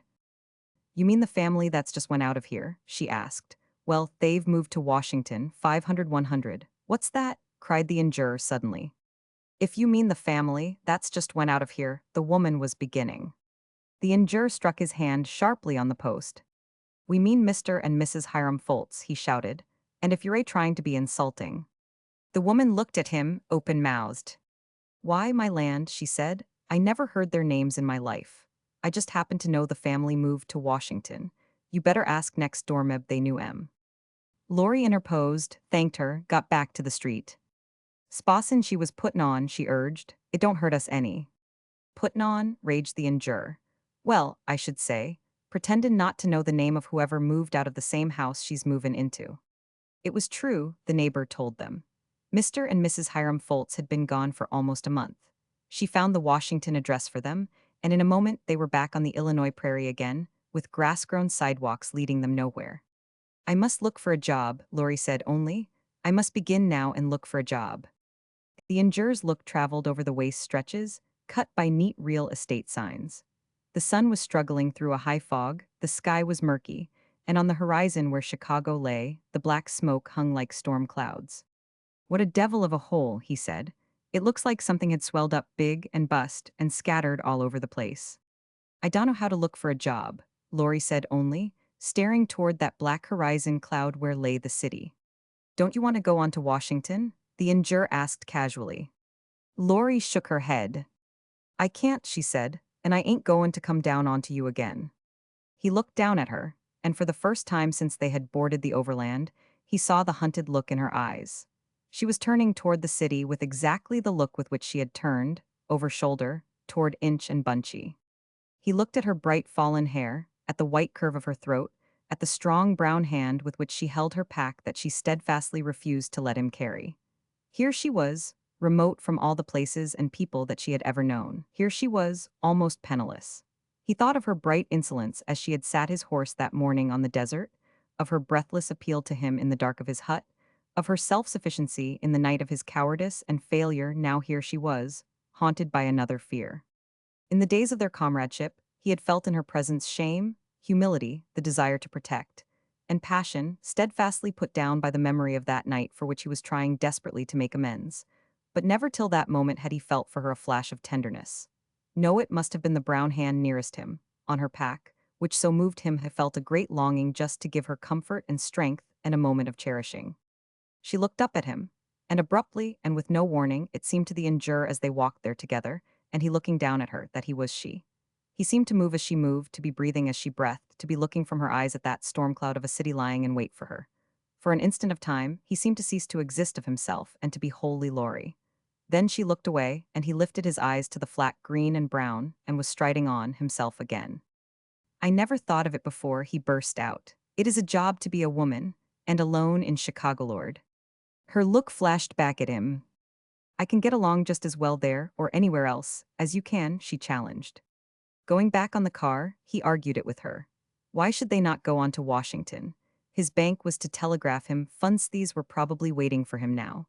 Why should she not find work with her aunt, in Washington, as well as in Chicago, and be that much farther from Bunchy in the bargain? She listened, imperturbably bought a newspaper, and looked out an employment agency, and ended by being left at the agency while the injurer went off to the telegraph office. He had gone but a step or two when he felt her touch on his arm. "And oh, listen," she said, "if the money ain't come, don't kill the man." He laughed, a great ringing laugh that made the passers-by on Wabash Avenue look amusedly after him. Then he strode off among them. At intervals, all the way to the telegraph office, he cursed the town. The noise confused him, the smoke blinded and choked him. He understood nobody's talk of east and west. Unmercifully, he jostled people who got in his way, and he pushed by them, unmindful of remonstrance. At a corner, a traffic policeman roared out at him to halt. He stared at the officer, then leaped on the running board of a motor that was making a left-hand turn, and dropped off on the other side of the causeway. Get a grown man's job, little fellow, he yelled in derision. He could find neither the signs nor the numbers. The beat of the traffic made indistinguishable the voices of those who tried to reply to his questions. To the fifth or sixth man whom he sought to understand, he roared out in a terrible voice. My lord, haven't you got any lungs? The man fled. The injure tramped on to a chant which was growing in his soul. Give me ench, give me ench, give me ench. But by the time he had gained the telegraph office, and the man at the window, after long delay, had told him that identification would be necessary before he could collect his money, the injure's mood had changed. He stood before the window and broke into a roar of laughter. Identify me, he said. Me? Why, man, I'm injure. I own the flagpole mine. I just got here from Inch, Balboa County. You might as well try to identify the West Coast. Look at me, you fool. I am sorry, Mr. Injure, said the man respectfully. Y'all have to bring somebody here who knows you, a resident. There ain't a resident of nothing this side the Rockies that ever laid eyes to me, said the Injure. You guessed twice. The clerk meditated. Haven't you got your name on something about you? He said softly. The Injure thought. He rarely had a letter, he never carried one. He had never in his life owned a business card or an embroidered initial. Suddenly his face cleared. You bet, he cried and drew his six-shooter, which the men at the mines had given him, and leveled it through the bars. There's my name on the handle, he said, one I should fire just to prove it's mine. The man hesitated, glanced once about the office, looked in the Injure's eyes and risked his job. That'll be sufficient, said he, but if y'all allow me, you'd best cover that thing up. I dunno, said the Injure reflectively, but I'd best shoot my way down State Street. I don't seem to get along very fast any other way. He had one more visit to make. This was to a railway ticket office, where he deliberately made a purchase and took away a time card. Then he returned to the employment office. There he faced a curious sight. The outer room was small and squalid with its bare, dirty floor, its discolored walls, the dusty, curtainless panes of its one window which looked in on a dingy court. About the edge of the room, either seated on deal benches without backs, or standing by the wall, were perhaps 20 women. They were old, they were young, they were relaxed and hopeless, or tense and strained, but the most of them were middle-aged and shabby and utterly negligible. They had not the character of the defeated or the ill or the wretched. They were simply drained of life and were living. Occasionally an inner door opened and a man's voice called next. Few of the women talked. One or two of them slept. The window was closed and the air was intolerable. To all this it took the Injure a moment or two to accustom his eyes. Then he saw Laurie. She was sitting on her pack on the floor, amusing a fretting baby on the knees of its mother, who dozed. In that dun place, the girl's loveliness was startling, electric. The women felt it, and some sat staring at her. If I had that face, he caught from one. Come along out of this for the Lord's sake, said the Injure. They all turned toward him and toward Laurie as she rose, crimsoning as they looked at her. She went to the doorway where he stood. I'll lose my turn if I come now, she said. He held her wrist and drew her into the hall. Other women were waiting to get into the room. Well-dressed, watching men went and came. You come with me, said the Injure. But she tried to say. You come along with me, he repeated, and as her troubled look questioned him. I've got 2 tickets to Washington, he said. You don't want no job here if you get one. You hadn't ought, she began, breathlessly. I know it, he told her. What it ought to have done was to get 2 tickets to Whiteface and the hut, hadn't I? The baby, deserted, began to cry weakly. Laurie turned back to her, stooped over her, comforted her. As he stood there, leaning in the doorway, once more there came to the Injure that curiously sharp sense of the morning on the prairie. For a flash, as he looked at those empty faces and worn figures, he knew positively, and as at first hand, what it was to be, not Laurie alone now, but all the rest. Abruptly, with some great wrench of the understanding, it was almost as if momentarily he were those other wretched creatures. When Laurie had brought her pack and joined him, he stood for a moment, still staring into that room. My God, he said, I wish I could do something for M. He struggled with this. Seems as if it'd help if I'd canter in and shoot every one of 'em dead, he said. They went out on the street again, intent on finding a place to lunch. There were 2 hours until the Washington train left. The Injure refusing utterly to ask anybody anything, they walked until they came to a place which, by hot flapjacks in the making in the great window, the Injure loudly recognized to be his own. Seated at a little white oilcloth-covered table, beneath which the injure insisted on stowing the packs. The two relaxed in that moment of rest and well-being. The injure, seeing her there across from him, spoke out in a kind of wonder. "It seems like I can't remember the time when you wasn't along," he said. She laughed, and it was pathetic to see how an interval of comfort and quiet warmed her back to security and girlishness, but not to the remotest coquetry. Of that, since the morning on the desert, he had had in her no glimpse. By this he knew dimly all that he had forfeited. He made wistful attempts to call forth even a shadow of her old way. "A week ago," he said, "I hardly knew you." She assented gravely and found no more to say about it. "A week ago," he said, "I was fishing and didn't bring home nothin' but a turtle." He smiled at a recollection. "I was scrappin' him out," he said, "when I heard your weddin' bell." "How'd you ever come to have a weddin' bell?" he wondered. "It was Bunchy's doing," she said listlessly. "He sent the priest a case o' somethin' to have it rung. I hated it." "Well," said the injure, "it was Bunchy's own rope, then, that hung him. I shouldn't have come down if I hadn't heard the bell." He paused, perplexed. "You didn't know I was down there, though," he said. "No, I thought you'd be up on the mountain when I went up. I didn't think you'd be in town. You hardly ever," she added, "did come down." He did not miss this. She had noticed then that he hardly ever came down. "When I did come," he said, "I always saw you with Bunchy. Only that once." "Only that once," she assented, and did not meet his eyes. "Oh," she cried, "'Ill be glad when we get to Washington and I am off your hands. That's why I wanted a job here to be off your hands." On this the injure was stabbed through with his certainty. It was true, then. She was longing to be free of him, and no wonder. To hide his hurt and his chagrin, he turned to the waiter, who was arriving with flapjacks, and lifted candidly inquiring eyes. "See anything the matter with my hands?" he drawled. "No, sir," said the man in surprise. "Well, neither do I," said the injure. "What is the matter with em?" he demanded of Laurie as the man departed. "Why, if it wasn't for me on em," said Laurie, "you'd be starting for war." War? The injure heard the word in astonishment. That was so, he had been going to the war. He had been bent on going to the war and had so announced his intention. In that day on the mountain, those days on the train, these hours in the city, he had never once thought of war. He flooded his flapjacks with syrup and said nothing. "Washington ain't much out of your way," she added. "You can get started by day after tomorrow anyway." Still he was silent. Then, feeling that something was required of him, he observed nonchalantly, "Well, we don't have to talk about it now, as I know of." In this, however, he reckoned without his host of the restaurant. As the injure paid the bill, there was thrust in his hands a white poster, printed in great letters. "Giant mass meeting. The Coliseum. Tonight, tonight, tonight. What is America to do in the present crisis?"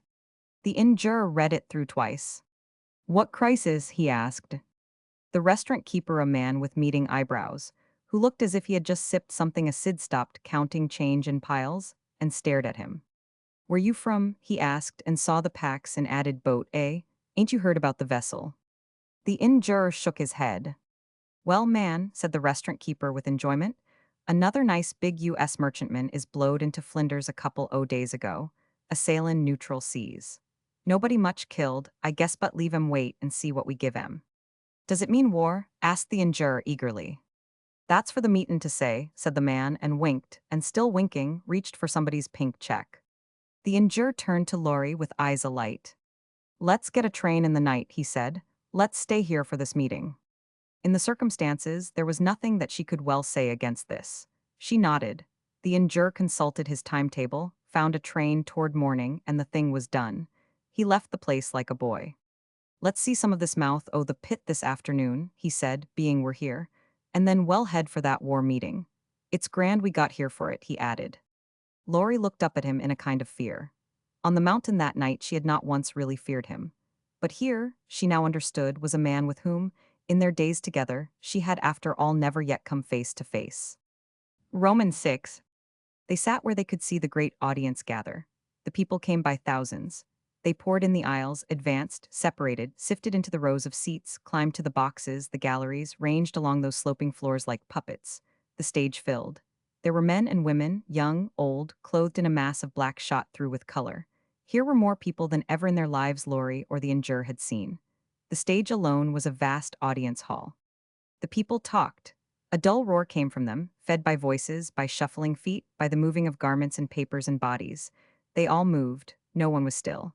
The human mass, spread so thinly in the hollow shell of the hall, moved like maggots. The injure leaned forward, watching. His eyes were lit and his breath quickened. His huge frame obscured the outlook of a little white-faced youth who sat beside him, continually stroking and twisting at a high and small mustache. "Sit back, sir, can't you?" this exasperated youth finally demanded.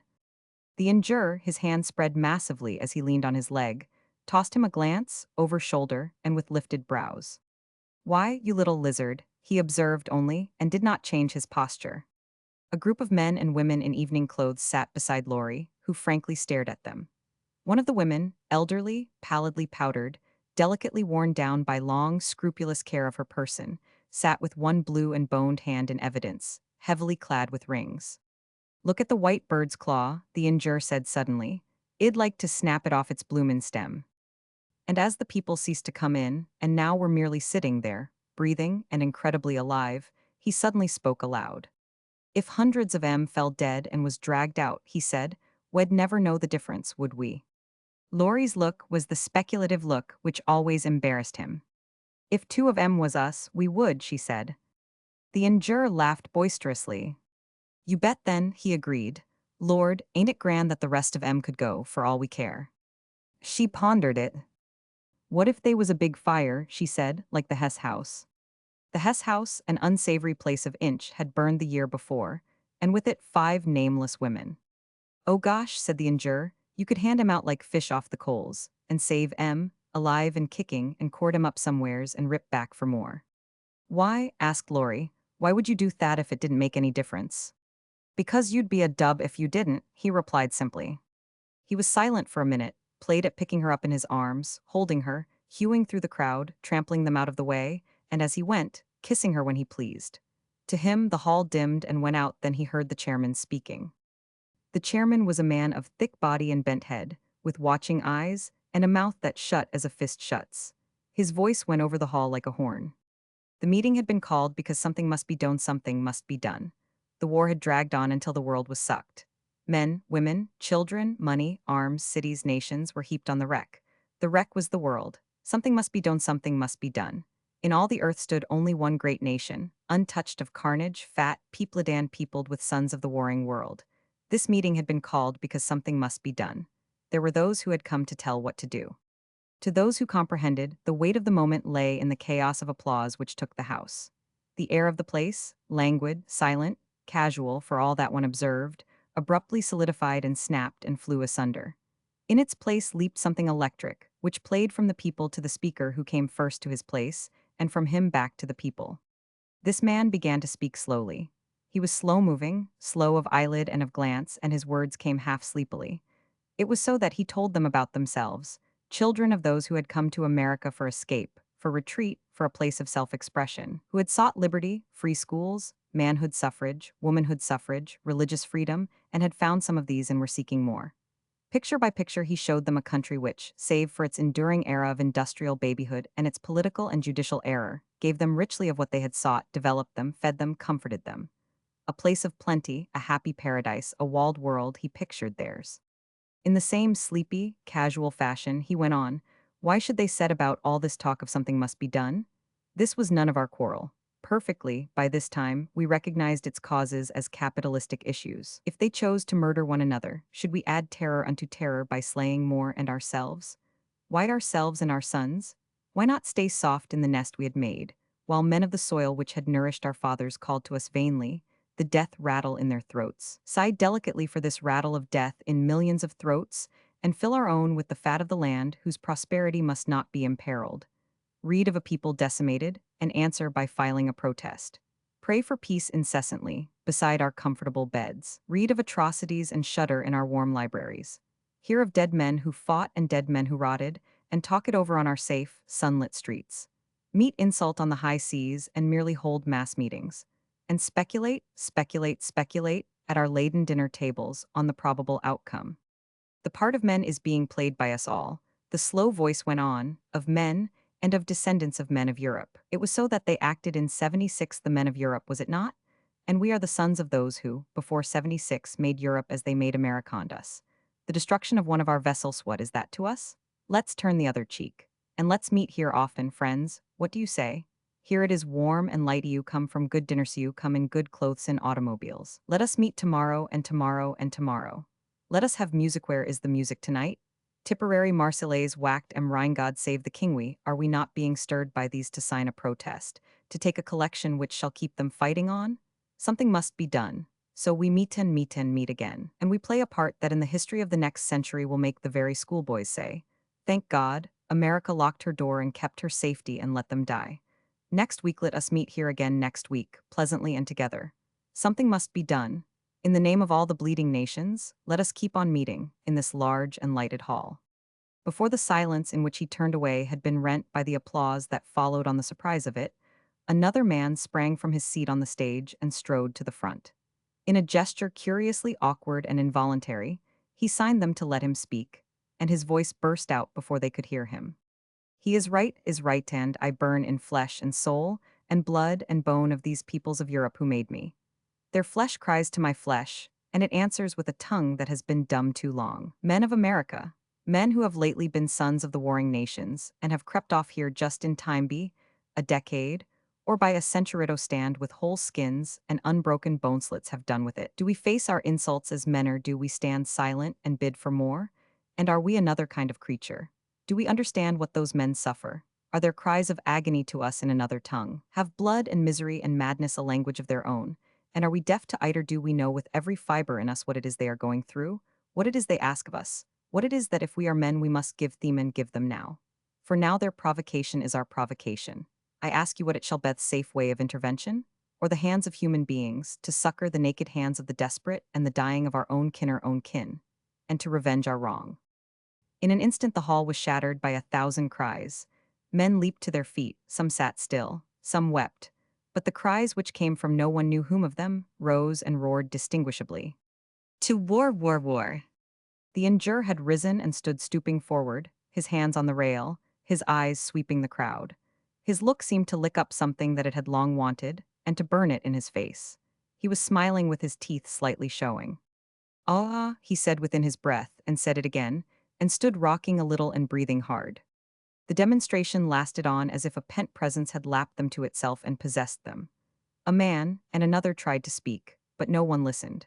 A few in the front rows left the hall, and, ominous and barely audible, a hissing began in the galleries and ran down the great bank of heads and scourged the few as they gained the door. What at last silenced them was the dignity and status of a man who took the stage. He made no effort to speak. He merely waited. Presently they were quiet, though not all reseated themselves. He was a man of more than middle years, with a face worn and tortured, but it was as if the torture had been long ago. My neighbors, he said, will someone tell me why you want to kill your neighbors across the water? To vindicate our honor, to help our neighbors and our kin, shouted the lean man who had spoken last. The older man regarded him quietly. You want to kill your neighbors, he repeated. You want to go over there with arms and be at war? You want to kill your neighbors, I am asking you why. From the upper gallery came a cry that was like a signal. Up there 100 throats took up a national hymn. Instantly from the balconies below, from pit, from stage, 1,000 were on their feet and 1,000 throats took up the air. Not an instant later, something cut the current of the tune, wavered, broke, swelladand another nation's hymn, by another 1,000, rose and bore upon the first, and the two shook the place with discord. A third nation's ira forth the hall was a warfare of jarring voice, and, out of the horror of sound came the old exquisite phrases, struggling for dominance. God save the Queen watch on the Rhine, the Marseillaise, the Italian hymn, and rollicking over all, the sickening wistfulness and hopelessness and sweetness of Tipperary. The injurer raised his great form, and stretched up his arms and shook them above his head, and swung out his right arm as if it flung a rope.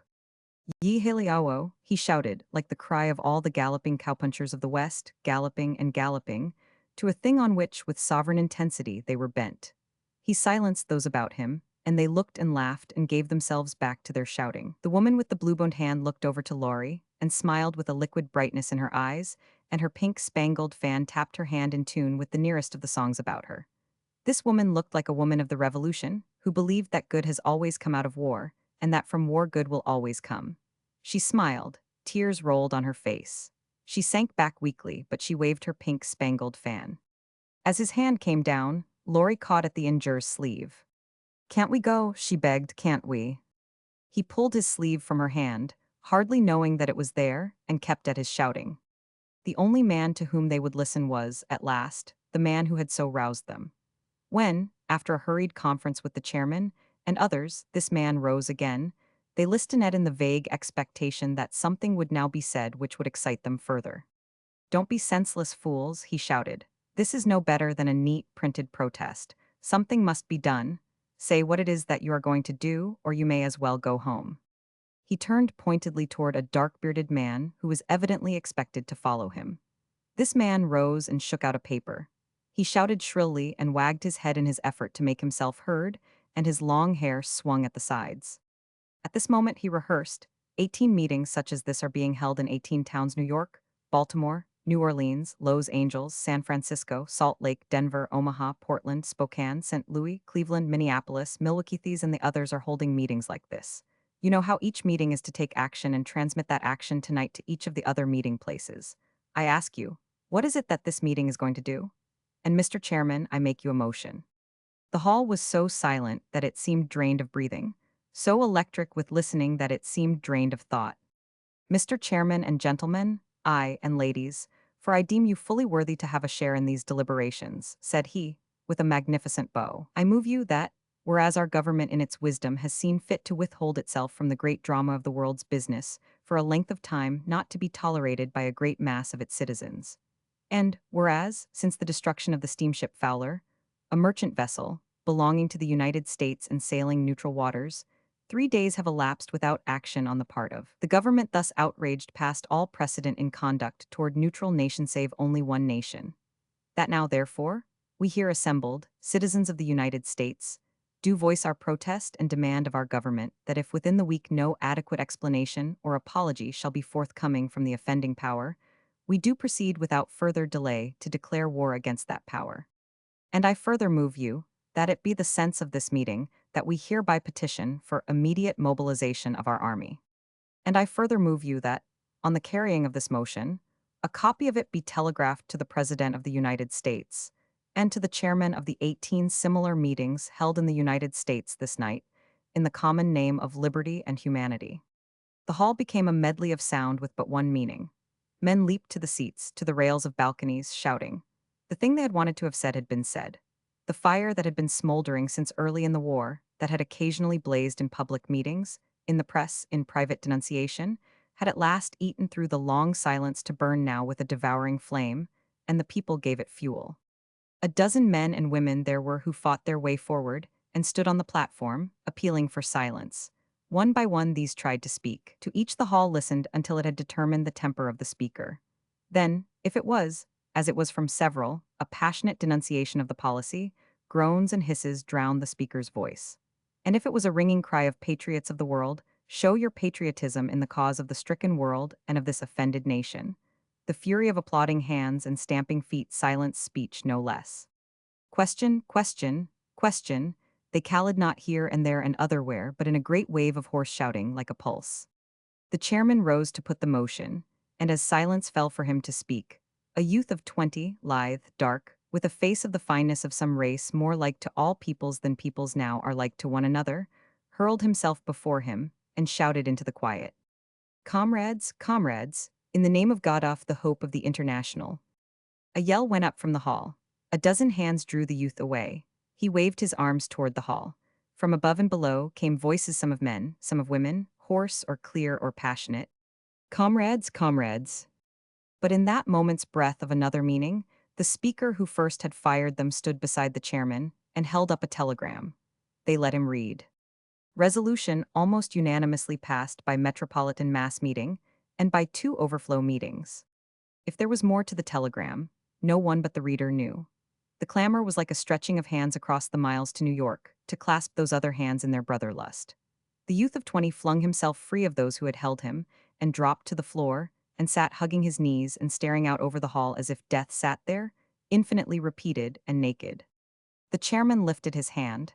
"You have heard the motion. Does any one desire to hear it reread?" Again that amazing, pulsing unanimity of the cry. Question, question, question. All those in favor, the chairman's bent head was raised, so that he peered at them from under his lidswill, make it manifest by saying aye. Out of the depth of their experience and practice at meetings for charity, for philanthropy, for church, for state, for home, they voted, so that it was like one great thing with a voice of its own. Lie. In this eye, the injurer's voice boomed out so that some remembered and wondered, and even in that moment, a few turned to see him. Those opposed will make it manifest by saying no.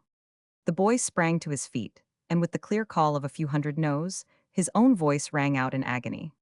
Oh my God, he said no, no, no. There must have been 1,000 who laughed at him and called him a name, but the others were gone wild again.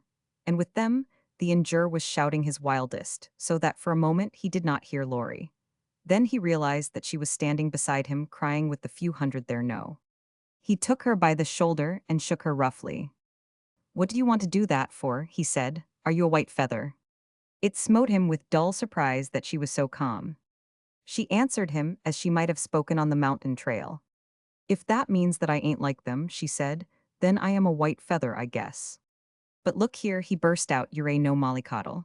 You're the West, you know how things go. She broke in then, with her face turned toward the hall again. Yes, she said, I know how things go. They're voting to kill folks, oh my God. The injurer blazed up in a flame. It ain't any such thing, he burst out. They don't care a hang about killing folks, not for the fun o' killing. He hurled his new fact at her, passionately anxious that she should understand. Don't you see, he cried, it's for something, it's for something. That's all the difference, it's grand. It's grand, he shook with his effort to make her know. It's killing em just as dead, she said, and she wept. Here the injurer received an unexpected ally. The woman with the blue-boned hand beside Laurie leaned forward and touched the girl's arm with her pink, spangled fan. My child, she said, try to understand. Killing is so small a part of it all. Laurie faced her, and her eyes blazed into the faded eyes of her. Did you ever see your father kill a sheriff? She asked. Well, mine didn't, I watched him. And I tell you, no matter how murderin' is done, it's hell. If you don't know that, take it from me. About them, the crowd, waiting for no adjournment, was rising, streaming out, falling back as it got to the doors. The injurer, marshalling Laurie before him, made his way with the rest. He looked across Laurie's head and above most of the others. He was noticing the people. There was a fine stalwart lad, he thought good for the army, and looking ready to shoulder his gun. That chap with the shoulders, what a seat he'd have in the cavalry or on a bronco, for the matter of that. That fellow there was too old, but he was in excited talk with someone, and both were as eager as boys. Some were still shouting to one another, flushed with immediate purpose. Others were quiet and moved out soberly, as when the lights come back after the great climax. But everyone was thrilled and fired by a powerful emotion, and it lived in their faces. The injurer read it there because he felt it in his own. He warmed to them all. A man about town, fashionably dressed and in absorbed talk, came down on the injurer's foot with shocking vigor. I am so sorry, he exclaimed in a hurrying falsetto, pitching down 3 notes of the scale. Don't you give a damn, said the injurer unexpectedly. At the door, in the bewilderment of lights and carriage calls and traffic, the injurer stood in complete uncertainty. Can you tell me, say, could you tell me, say, which way he addressed one or two, but in the inner turmoil of them and in the clamor without, they did not heed him.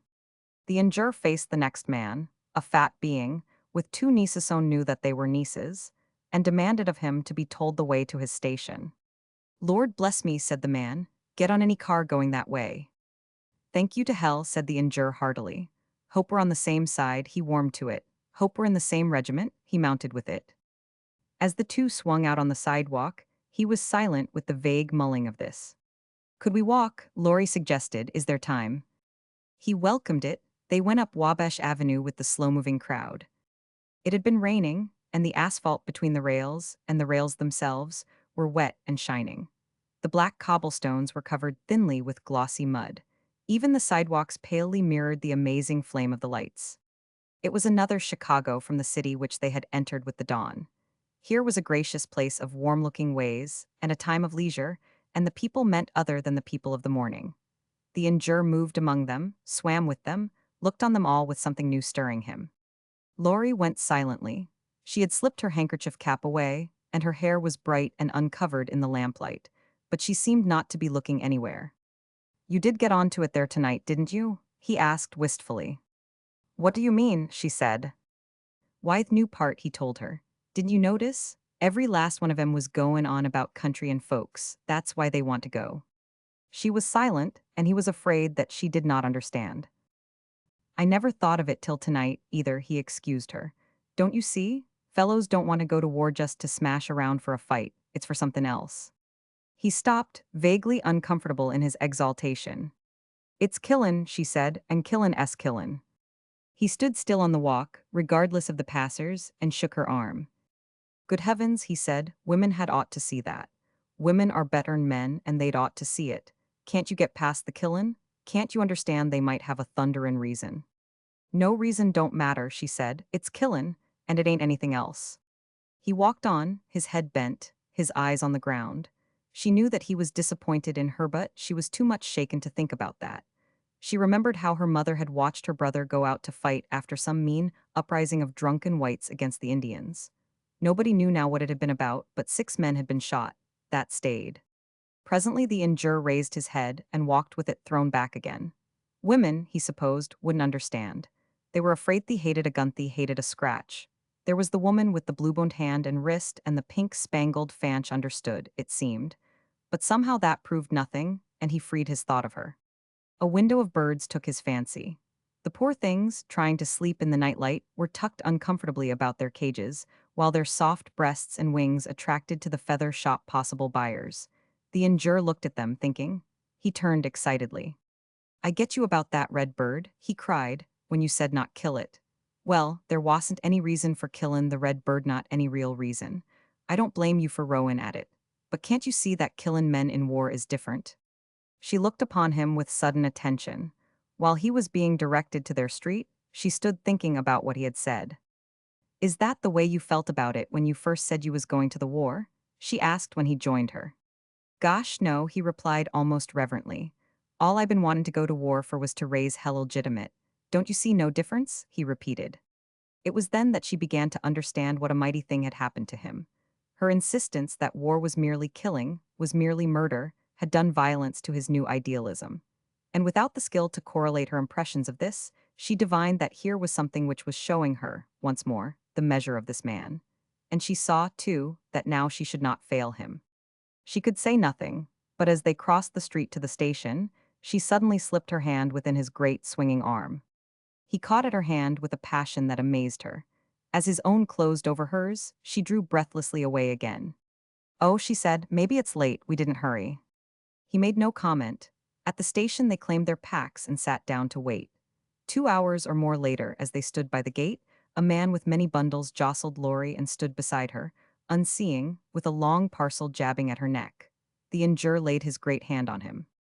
Say, Snickerfritz, he said, in perfect good humor, lamp the lady there. And when the man apologized, the injure smiled his slow smile and waved his huge hand at him. As he looked at this man, and at the tired woman beside the man, it occurred to the injure that these people must all have homes. This was a thing that he had never thought about before. Always he had seen people, as it were, in the one dimension of their personal presence, taking no account of them otherwise, neither of that second dimension of their inner beings, nor of the third dimension of their relationships. I bet they all got some little old hole they crawl into, he said, aloud. And as the gate opened, and the two filed down the platform behind the man with the parcels and the tired woman, the injure added, that gink and his damnathy looks spliced. Doggone it, I bet they got a dugout somewheres. Why, yes, said Laurie in surprise. Sure they have, what of it? Oh, well, I dunno, he mumbled, nothin' much. In the day coach, he turned over a seat, and in the forward one, he deposited the 2 packs. I don't need 2 seats, she objected. No, he assented, you sit down there. She sat by the window and he beside her. On the way across the desert, she had sat alone at night with her pack for a pillow and he in a seat nearby. She said nothing now, and when the train began to move, they still sat in silence, watching the lights wheel and march, run to the windows and vanish with no chance to explain themselves, and an edge of dawn streaking the sky. When he saw her eyes droop, he put his arm about her and drew her head down until it lay upon his shoulder. I want you should go to sleep there, he said. For a moment he held her so, not the less tenderly that his great arms would not let her move. But this obedience was, after all, not what he wanted. Do you want to? He demanded, and half loosed his clasp. I don't know, she answered sleepily, but she did not move away. In a little while she fell asleep, and he sat so and held her. Her weight became a delicious discomfort. He was not thinking either of that night on the trail or of what might be. He was hardly thinking at all. He was swept by the sweetness of the hour and by the sense of an exalted living, such as he had never dreamed. An exalted warfare, in which men killed for great reasons. And once his feeling was shot through with the recognition that everyone in the car would be believing that she was his wife, that everyone in the car would be thinking that they had a home somewhere. He put his lips on her hair and then rested his cheek there. So, sleeping, they sped through that new world. Romans 7. At Harrisburg, he bought a New York paper. There have been huge mass meetings in New York to which only an inch of space was given, on a back page. But this meeting had the second column next to the war news. Two overflow meetings had been held, and in all three, the enthusiasm, the newspaper said, had been tremendous, the sentiment overwhelming. The editorial boldly supported the headlines. Enough of this policy of negation. If national pride has not been sufficient to prompt the United States to activity, to its role as a leader among the powers, surely the goad of a violated neutrality and an utter disregard of international law should be sufficient to open the eyes of its people. The refusal to exercise intervention was natural. The refusal to make the first move in calling a Congress of all nations, including the belligerents, was hardly less so. We should in no wise assume to dictate to the powers of Europe. The refusal to mobilize the army, or to begin to provide anything like adequate coast defenses, a people has borne patiently and far too long. But the tacit refusal to permit the citizens to bear arms in defense of this their land, etc. The injure slapped the paper, and the page slit down its length. That's it, he said, they've got it. Ain't it a wonder, he put it to the flying Pennsylvania landscape, that I come just when I come. The graciousness and quiet of Washington, the spaciousness of the vast white station, the breadth and leisure of the streets, welcomed them like a presence. Here was something such as they had left at home, a sense of the ample. Seems like there was room enough for two more here, said the injure contentedly, as they turned into the avenue. They chose to walk to find Laurie's aunt, lured by the large village aspect of the place. And as they walked, there leaped up for them from the roofs the insistent, dominant shaft of the monument. Thanks be, said the injure. There's something to shin up. It begun to look to me like the East is a place where all the trails laid flat. I kind of like it here, though, Laurie said apologetically. Seems like there's more folks and their stuff, and less of God and his stuff, the injure offered after a pause. Laurie shook her head. Her hair was in disorder, and the soot of the train filmed her face, but her look was strangely radiant. I don't know, I feel like there was lots of God around, she said. She had waked the previous morning in the dimness of the coach and had found her head on his shoulder, his cheek on her hair, her hand in his hand. For a moment she lay still, remembering. Then she lifted her face slowly, lest she should waken him. But he was awake and smiled down at her, without moving, save that his clasp a little tightened. She struggled up, her flushed face still near his. Your arm, she said, ain't it near dead? He sat quietly and still smiling. I give you my word, he said, I ain't once thought of myself in connection with that arm's dyin'. Did you sleep? She demanded anxiously. I am afraid, he said ruefully, I did some. Having thought of him, she began to think of herself. She sat erect, her hands busy at her hair, her face crimson. Tell me something, he said, and when she looked round at him, did you care? Did I care what? She asked. He kept her eyes. Did you? He repeated. I care about Bane a whole lot of bother to you, she answered gravely, and I am going to pay for my own breakfast. They breakfasted for the first time in the dining car, both infinitely ill at ease, Laurie confusedly ordering the first things on the card, the injure indolently demanding flapjacks and bacon. And when they brought the bacon dry, he repudiated it, and asked gently if they thought he didn't know how it was cooked or what, ultimately securing, with the interested participation of the steward, a swimming dish of gravy. After that, Laurie had slipped in a vacant seat on the other side of the car, and he had gone back to their own seat and stared miserably out the window. He ought, he reflected, to have been showing her at every step of the way that he despised himself, and here instead he had made her ill at ease with him, afraid of him, eager to be away from him. That night, in the long, dragging journey of their slow train, they had sat apart as they had sat on the overland. Here on the avenue in Washington, she was merely disregarding him. For the first time in their days together, she seemed to be almost happy. That, he settled the matter, was because she was so soon to be free of him. There came upon him, for the 100th time, the memory of her reason for coming to him in her need. I didn't know no woman I could tell ner, no other decent man. It was the supreme compliment of his life, it was his justification. And how had he rewarded it? Suddenly he felt her hand on his arm, and when he turned, she was looking away and before them. He followed her eyes and saw the white dome. "It's it," she said reverently. "Yes," he said, "it's it sure enough." They walked on, staring at it. All that could be in the heart of a people all the time was in their faces for the meaning of it. In a little back street, ugly save for its abundant shade, they came to the home of Laurie's aunt. It was a chubby house with bright eyes and the possibilities, never developed, of a smile. There were a small, smothered yard and an overripe fence, and the evidences of complete discouragement on the part of the house to distinguish itself from its neighbors, all made in the same mint. A woman with an absorbed look answered the door. When she saw them, she slightly opened her mouth, but the absorbed look did not leave her eyes. "Forevermore," she said, "it's Laurie Moore, and I ain't a thing in the house to eat." The girl kissed her, and the woman suffered it, not without interest but still in that other absorption, and led them into the house. "How'd you ever come?" she said. "I have got some fresh baked bread if that'll do you." And at Laurie's protest, "This your husband?" her aunt asked. "Well, I'll tell you what, we can send him to the bakery." With this, the injure took matters in his own hands. There was something epic in his description. "Miss Moore's husband that was going to be," he said, "is Mr. Bunchy Haight, a saloon keeper in Inch. She's run away from him on her weddin' night, and I've brought her to you. Wasn't that right?" "My gracious," said her aunt. "It's just till I get a job," Laurie put in. "Was I right to come, Aunt Crescia?" "Why, of course so," said her aunt. "Jemmer always was a weak fool. Can you make biscuits?"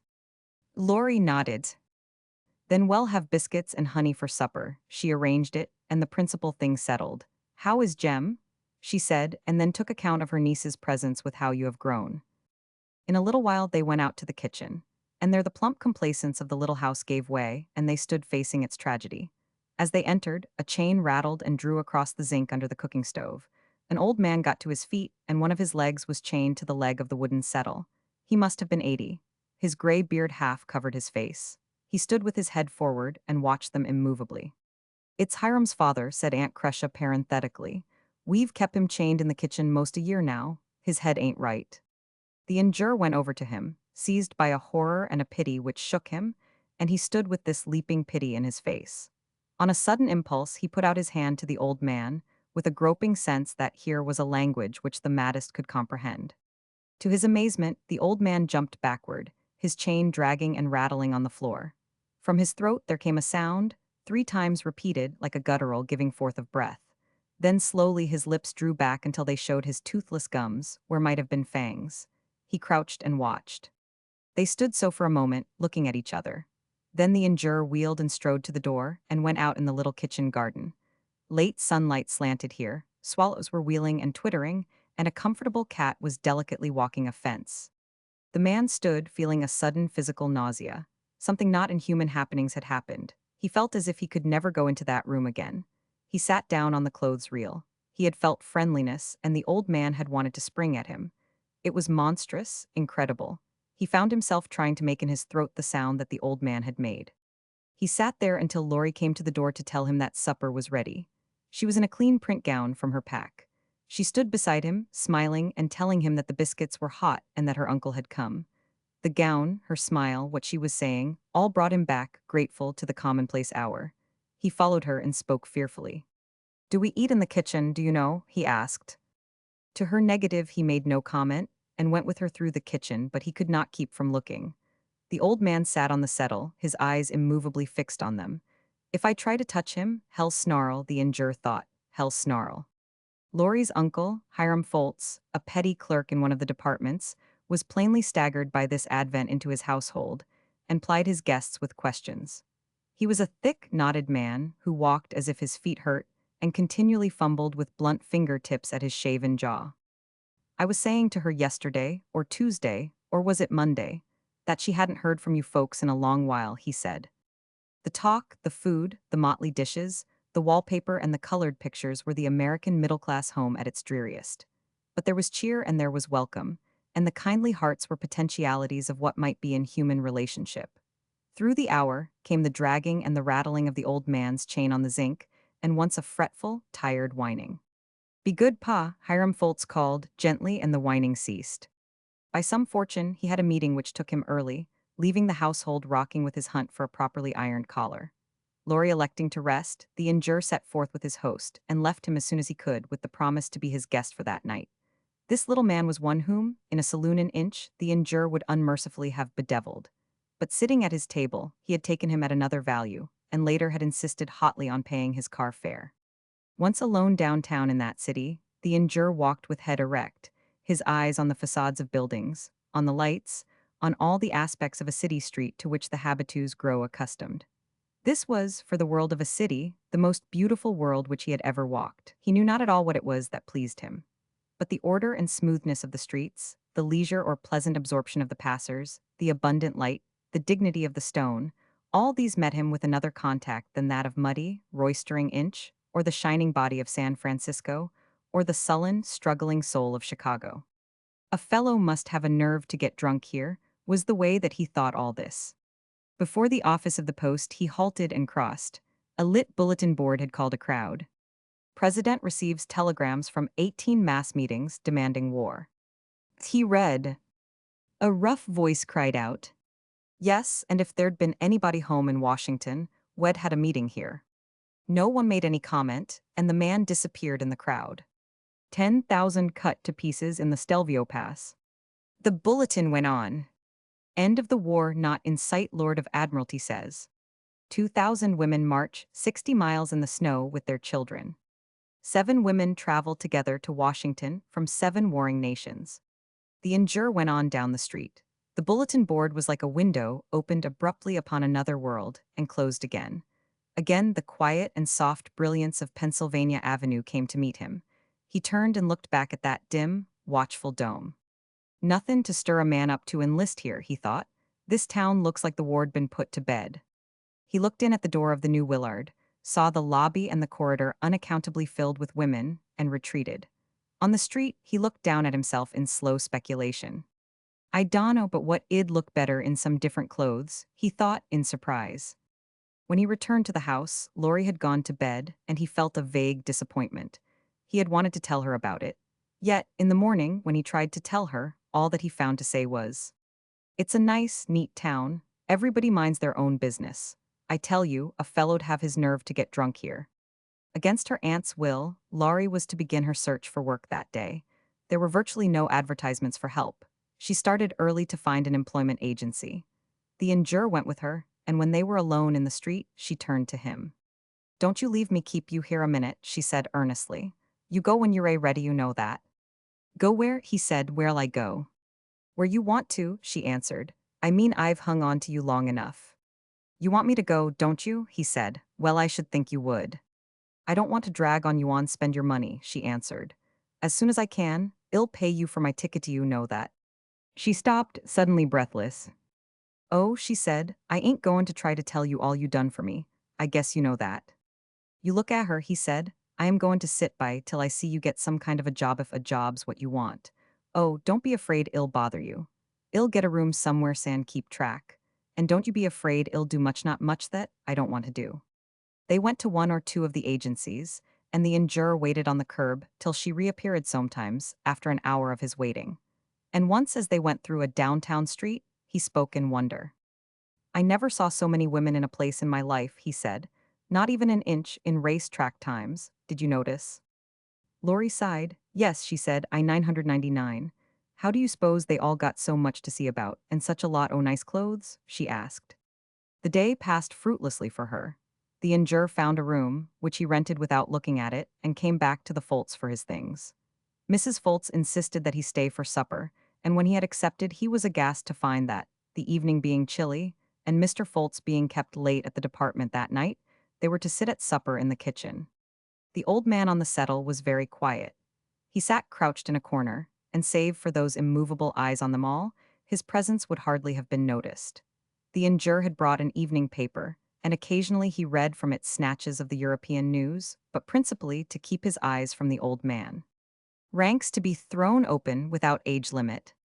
He read, rumored that young boys and old men will be drafted within a month. Their pa who says that ain't your chance, Mrs. Foltz put in. The old man lifted his head and listened. War may drag on for another year, the injure continued, and the old man broke out with that sharp, labored outpouring of guttural breathance, twice, 3 times. War, he said, war, war, who says I can go, who says? He forgot what he had been saying and searched for it piteously. He sprang up and paced the 4 steps each way that his chain allowed him.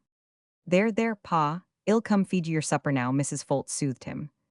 But while she fed him, she was called away to the door and thrust the dish into Laurie's hand and went. The old man, seeing the dish recede, burst into savage grunting. The injure took the plate from Laurie and sat beside him on the settle. The old man added, injure never forgot how. With his eyes immovably fixed on the injure's face, he crept cautiously forward to meet the spoon, and when he had the contents safe, drew back like a dog to his corner, with those strange grunting breaths. Poor old fellow, the injure tried to say, softly, and the grunting mounted to a snarl. When they had fed him, the injure drew Laurie out into the quiet of the little garden. You can't stand that, he said. I want of you stand that. You've got to get some place and get out o' this. She looked down the dusk of the garden, and he was surprised to see that she was smiling a little. You don't know, she said. With Thader hard work or anything else'll always think it's heaven to what I thought had to happen. You mean inch, he comprehended. I mean bunchy, she said. She moved down the path, and following her for a step or two, he noted the dress she was wearing, and the tan of her neck and her arms in their thin sleeves. That's the dress you had on that day in the desert? He said suddenly. Yes, she answered. It's almost the only dress I've got, she added. He fell to wondering whether it would be possible for her ever to forgive him now, and come to him, and whether it could ever be as it might have been. Sometime, perhaps, when he came back from the where if he came, it was on his lips to make her know. But always the memory of the night on the trail swept him. I didn't know no woman I could tell ner no other decent man. And then she stood still, looking back at the house. I wanted, she said, to get that newspaper. Did you see what it said about women about who's here? He had not seen, but he would not let her go back to the kitchen, nor would he go himself. They went round the house and found a newsstand and sat over a little table in an ice cream place. Many women arrive in capital, the headlines said. Large number of women arrivals at hotels. Conjecture Washington may become shopping center of the East. We noticed this morning, we said so this morning, Laurie remembered. I guess it just happened so, the injure said. You've all come buying good clothes, I bet. She did not smile, but sat looking across the room. The wife of the soda fountain man and 2 women from outside leaned there, talking. Wouldn't it be funny, Laurie said, if the women all come here the way I expected? He did not hear her. He was reading eagerly down the first column of the page. Answer still delayed. President not yet ready to give out statement. Mass meeting resolutions produce profound effect. Foreign pressure increasing. All-night cabinet meeting likely. Lord heavens, cried the injure, why don't they lighten and smash 'em like men? She did not hear him. The 3 women in the corner were looking at her curiously, and she wondered why. As she walked by them toward the door, she thought that she heard one of them whisper. She don't know. When she reached the door, she turned back and looked at them. Do you live near? The proprietor's wife asked her. Just since today, the girl said. I just come from California. Oh, the woman comprehended. Come in again soon, and something else she added that sounded like tomorrow maybe. Laurie nodded and they went out. The whole place seems to be waitin' for something, the injure was saying. Why don't they jump in? Why don't they jump in? The girl was not listening. She was looking at the groups of women in the doorways. The 2 walked back to the chubby house. It was frowning, for there were no lights in its windows, save a glimmer from the kitchen where the gas jet always burned. Not out there, said the injure, as they went in the dark passage. Don't let's go where the old man is. I can hear talking, Laurie said only, and threw open the kitchen door. The supper table was still covered, with its litter of dishes. On the settle the old man was lying, with his head lifted, watching. Beside the stove sat the injure's father and Bunchy Haight. No one else was in the room. Roman 8. The injure stepped in front of Laurie, and, before the others turned, wheeled to face her. Go get your aunt here, he said under his voice, and, as she retreated, closed the passage door upon her. Then he turned to the room. Well, Dad, he cried. Well, Bunchy, better have another stick or 2 on the fire, hadn't we? He offered. While the injure followed his own suggestion, Bunchy watched him, lowering. But the injurer's father began to talk. Bunchy was common along here was common along, he explained, so I thought it'd come along too. I thought I better come along too. His son glanced at him keenly, wondering at his uncertain manner. As the stove door closed, the injurer inquired with perfect interest. How'd you find the Placego to Chicago? Yes, damn you, said Bunchy, suddenly and rose, and without warning threw himself upon the injurer. It took longer than one would have thought, for though the injurer was physically fit and Bunchy was flabby and overfed, he had the strength of blind anger. It cost a distinct effort for the injurer to throw him. He went down with his head on the zinc, and the injurer, with his knee on his chest and his hand on his throat, took breath and regarded him. Bunchy's little eyes looked up at him like the eyes of a trapped wolf. His thick, raw lips were working. A profound, ungoverned sense of hatred and loathing filled the injurer. Here was a creature, vile and sordid, to whom Laurie Moore was to have been given over, and who was come now seeking his prey. He seemed unspeakable, he seemed, by all the decencies, a thing of which to rid the earth. The injurer shrank from his contact with him, from his hand on that smooth, puffy throat. He felt for him all the just horror of which he was capable, and, superadded, an intense physical abomination. All this swept him and possessed him and emptied him of every other feeling. Then the injurer became conscious that above the sound of their shuffling and breathing, another sound had been growing which now filled the room. It was a dreadful, guttural breathing, unlike that of a man in strife, but rather like that of an animal at its feeding. The injurer threw up his head and looked. Close by his shoulder, as he knelt there beside the cooking range, the madman was leaning, watching. Only now, instead of the immovable eyes, his were eyes which blazed and gleamed with a look unimaginable. And the sound that filled the room was the old man's guttural breath, and with every breath, words, half articulate, were mingled. Kill 999. Kill 999. Kill 999. Kill he was saying. That was all. The words did not vary, nor the ghastly tone, nor the dreadful breathing. Kill 999. Kill 999. Kill 999. His long, freckled hands were outspread and trembling. His back was crooked and his head thrust forward. His hair fell about his face. He stepped here and there, as he could, his leg chain clanking, and he said over his fearful chant, like an invocation to some devil. And the injurer, who was feeling the same rage, looked in the old madman's eyes, and the two understood each other. All the horror which the sane man had felt at the beast in the other stared from the injurer's eyes as he looked. And abruptly he was wrenched with horror of the beast in himself.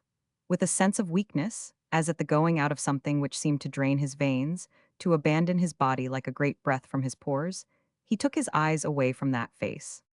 He relaxed his hold on Bunchy and rose. Get up, he said to him, and looked away from him.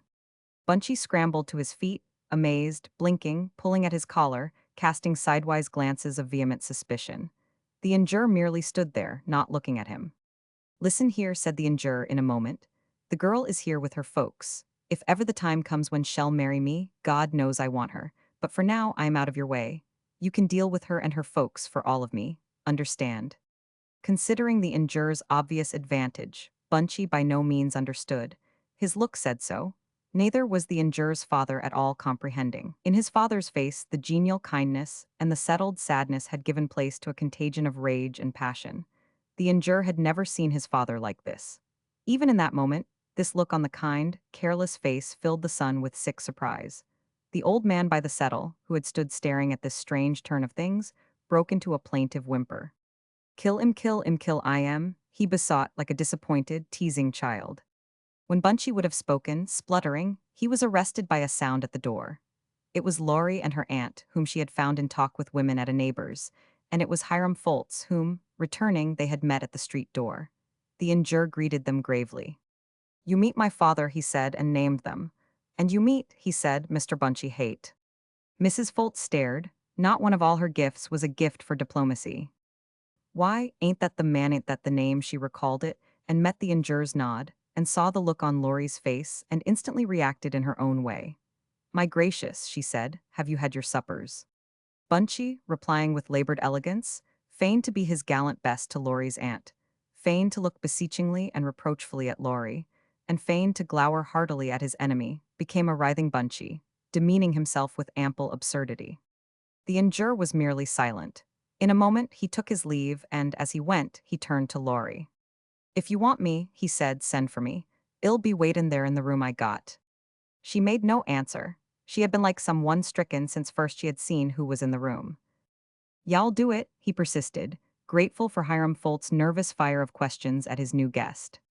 She met his eyes and, for an instant, it seemed to him that she gave him her eyes, as she had done that morning on the desert. "Yes," she said, "I'll do it." The last sound that he heard, as he went down the passage, with his father, was the fretful whining of the madman.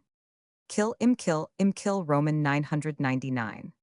Out on the street, the injure looked at the stretch of asphalt pavement, the even fronts of the houses, the lights set a certain space apart, and he looked in the faces of men and women walking home with parcels. All these were so methodical and quiet that they made it seem impossible that he had just wanted to kill a man. All this scene was arranged and ordered, and what he had done had been disorderly. He thought of the word as he had often seen it in the Inch Weekly, arrested for being disorderly. That was it, of course, and here the buildings were as they had been appointed, and the lights were set a certain space apart, but he had not killed the man, and he was doing the way all the others were doing. He and his father were walking here like all the others. This seemed wonderful. He looked at the lights and at the buildings as if he understood them. He noticed that his father was trembling. At a crosswalk, he caught gropingly at his son's arm. "Well, have some victuals," said the injurer, and led him to a little restaurant. His father followed obediently, but the food they set before him remained untouched. He sat there weakly, drank cold water, and assented eagerly when the injurer suggested that he go to bed. In the injurer's little room, he sank on the edge of the single bed, and the injurer was unspeakably shocked to see him cry. "What, Dad?" he could only say over uncomfortably. "What?" "I wished I could have settled with him," his father said. "I wished I could have settled one varmint before I die." "What did you want to muss with him for?" he inquired impatiently. "Because I ain't never done much of anything that was much of anything," the old man said. He straightened himself. "And I could have did this?" he added with abrupt energy. The injure studied him intently. The great rugged bones of the older man and the big, thick, ineffectual hands suddenly spoke to him, out of the deep of this undirected life. They had wanted to act those bones and those hands. "He wasn't worth the powder," the injure said, but he was not thinking of what he said. He was staring at the tears rolling down the old man's face. "Get to bed, Dad," he kept insisting. But first his father would tell him, in fragments, disjointed, pieced together by the injure's guesses, how his presence there had come about. Before daylight on the night of the injure's departure, his father had been roused by Bunchy and two of his friends arriving at the hut. Questioned, the old man had had nothing to tell them. His son had gone to the wedding, that was all he knew.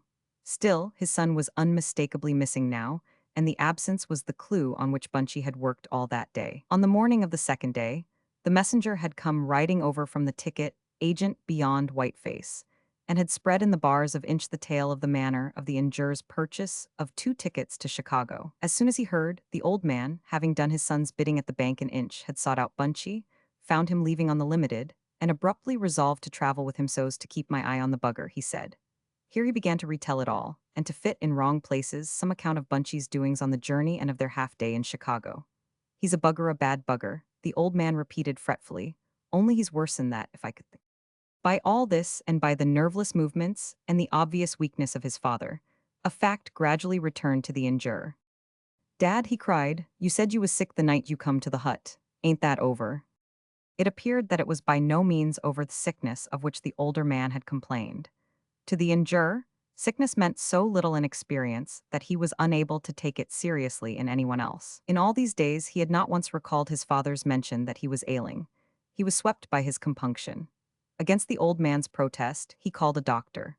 And the doctor, after his examination, left what he could, and when the injurer emphatically refused to have a nurse sent, unexpectedly announced that he would look in again toward morning. When, almost at once, his father had fallen asleep in the little single bed, the injurer turned out the light, drew the shade to the top of the window, and stood staring across the roofs. Against the sky rose the dome of the Capitol, pricked with 1,000 lights. He breathed deep, and abruptly he understood that here in the darkness, alone, he was feeling an elation which was to him unaccountable. Something tremendous seemed to have happened to him. What was it? He did not know. His father was ill, Bunchy was here, Laurie Moore was in trouble, was haunted by the image of that mad old man. And yet his whole being was pervaded by a sense of lightness, of gratification, of sheer energy such as he never had known. For an hour he stood there, and he could not have told what he had been thinking. Only something unspeakable seemed to have occurred, which kept him from sleep. He did sleep at last, rolled in his blanket and lying on the floor. But he was awake and had ministered to his father, and below on the doorstep stood stretching prodigiously, when in the crisp morning the doctor came back. As the doctor left, he drew the injure down the stairs again. They spoke together in the little passage, in the light that came through the orange glass over the door. His father had, by a miracle, lived to reach him. Any hour of that day might be his last hour. The injure went back upstairs and stared at his father. Impossible. He had been living for so long. There was so much that he himself remembered having been told of this man's youth and young manhood. It was incredible that now he should die, and no one would remember these things any more. There had been one story about his buying an eagle somewhere and setting it free. The injure had always liked to hear that story. Now it would close over and no one else would know. This alone seemed intolerable. He went downstairs and out on the street. At the next house, a blind man lived. This man took his little walk every day. The walk consisted of 6 paces from the house to the street and 6 paces back again. On the street he dared not go. Here in the yard he could encounter nothing. To guide his course he dragged his stick on the edge of the bricks. In this way he could walk very briskly, almost as a man might walk on a street. The injure watched him. Something in himself seemed to go out of him and to make its way to that blind man. Sometime, he thought, I'll go and take him for a walk afterward. That day all Washington, and with it all the country, stood on its doorstep awaiting the newspapers. But when the boys first came crying the headlines, the injure let them go by. He had a vague sense of wishing not to be interrupted. Toward noon, however, a phrase caught from a street call lured him down. One of the newspapers which bat on bad news, playing it up, making it worse, contradicting it for another price, came to his hand. This paper announced that the United States would that day positively declare war on the offending nation. Even then the newspapers' presses were methodically at work on a denial, but this the injure did not know. He sat staring at what he read. So then, it had come. So then, he was really to go to war. There was something, too, about a great meeting of women in the capital. To this, save the headlines and the snapshots of women which covered an inside page, he did not attend. Sob session probable, he read, and wondered what it meant. His father still slept, and watching by his bed, he himself grew drowsy. He lay down on his blanket on the floor. This was a strange thing, to lie down to sleep in the daytime. He looked up at the high walls of his tiny room. The side walls were larger than the floras, the walls of a grave would behead thought. His father stirred and whimpered. "Oh my God, me God, me God," he said, but he did not wake. This he said over many times. At last the injure dozed, with a preliminary sense of sinking, and of struggling not to let himself go. In his dream he went with his father on an immense empty field. There they were looking for the others, and they could see no one. They walked for a long way, looking for the others. Then these others were all about them, and they were marching, and it seemed very natural that there should be war. At any moment now there would be war. So they marched and stood face to face with those whom they were sent to fight, and a sense of sickening horror shook him in his dream, for those whom they faced were women. The women were coming, and they had only their bare hands. Tossed by a tide of ancestral fear, he understood that among those women was Laurie Moore. He shouted to her to go away, but instead they all came on, steadily, all those women, and he could not tell where she walked, and everyone said that the orders were to fire. Caught and wrenched by the fear that never lives any more among waking men, he lived the dead passion of fear in his sleep, and woke, wasted by his horror. He struggled up and looked at his father. "Oh my God, my God, my God," his weak voice was going on. And from the floor beside him, the black headlines of the lying paper stared. U.S. to declare war today. The injure slept again, and this time the clamor and crashing of the thing were upon him. This now was war, but not as he had imagined it. He was in no excitement, no enthusiasm, even no horror. He was merely looking for a chance to kill keenly, methodically, looking for a chance to kill. In the ranks beside him was that old madman from the kitchen, but there was no time even to think of this. They were all very busy. Then it grew dark, and the field went swimming out in stars, and many voices came calling, and these met where he was. "God, God, they've killed God," the voices cried. Again the nameless terror shook him. What if he had been the one to kill God? He sought wildly among piles of the dead to find God, and he was not found. Then many came and touched him and stared in his face, and he understood them. God had not been killed at all. He himself was God, and he had been killing men. At this the terror that was on him was like nothing that he had ever known. It took him and tore him, and he writhed under a nameless sense of the irreparable which ate at him, living. When he awoke, he lay weakly grateful that the thing was not true. Something swam through his head, and he tried to capture it. Was it true? Was he God? He struggled up and sat with his head in his hands. There were things that he wanted to think if he had known how to think then. It was late in the afternoon when the end came to his father, quietly and with no pain. His father knew him, smiled at him, and with perfect gentleness and without shyness put out his hand.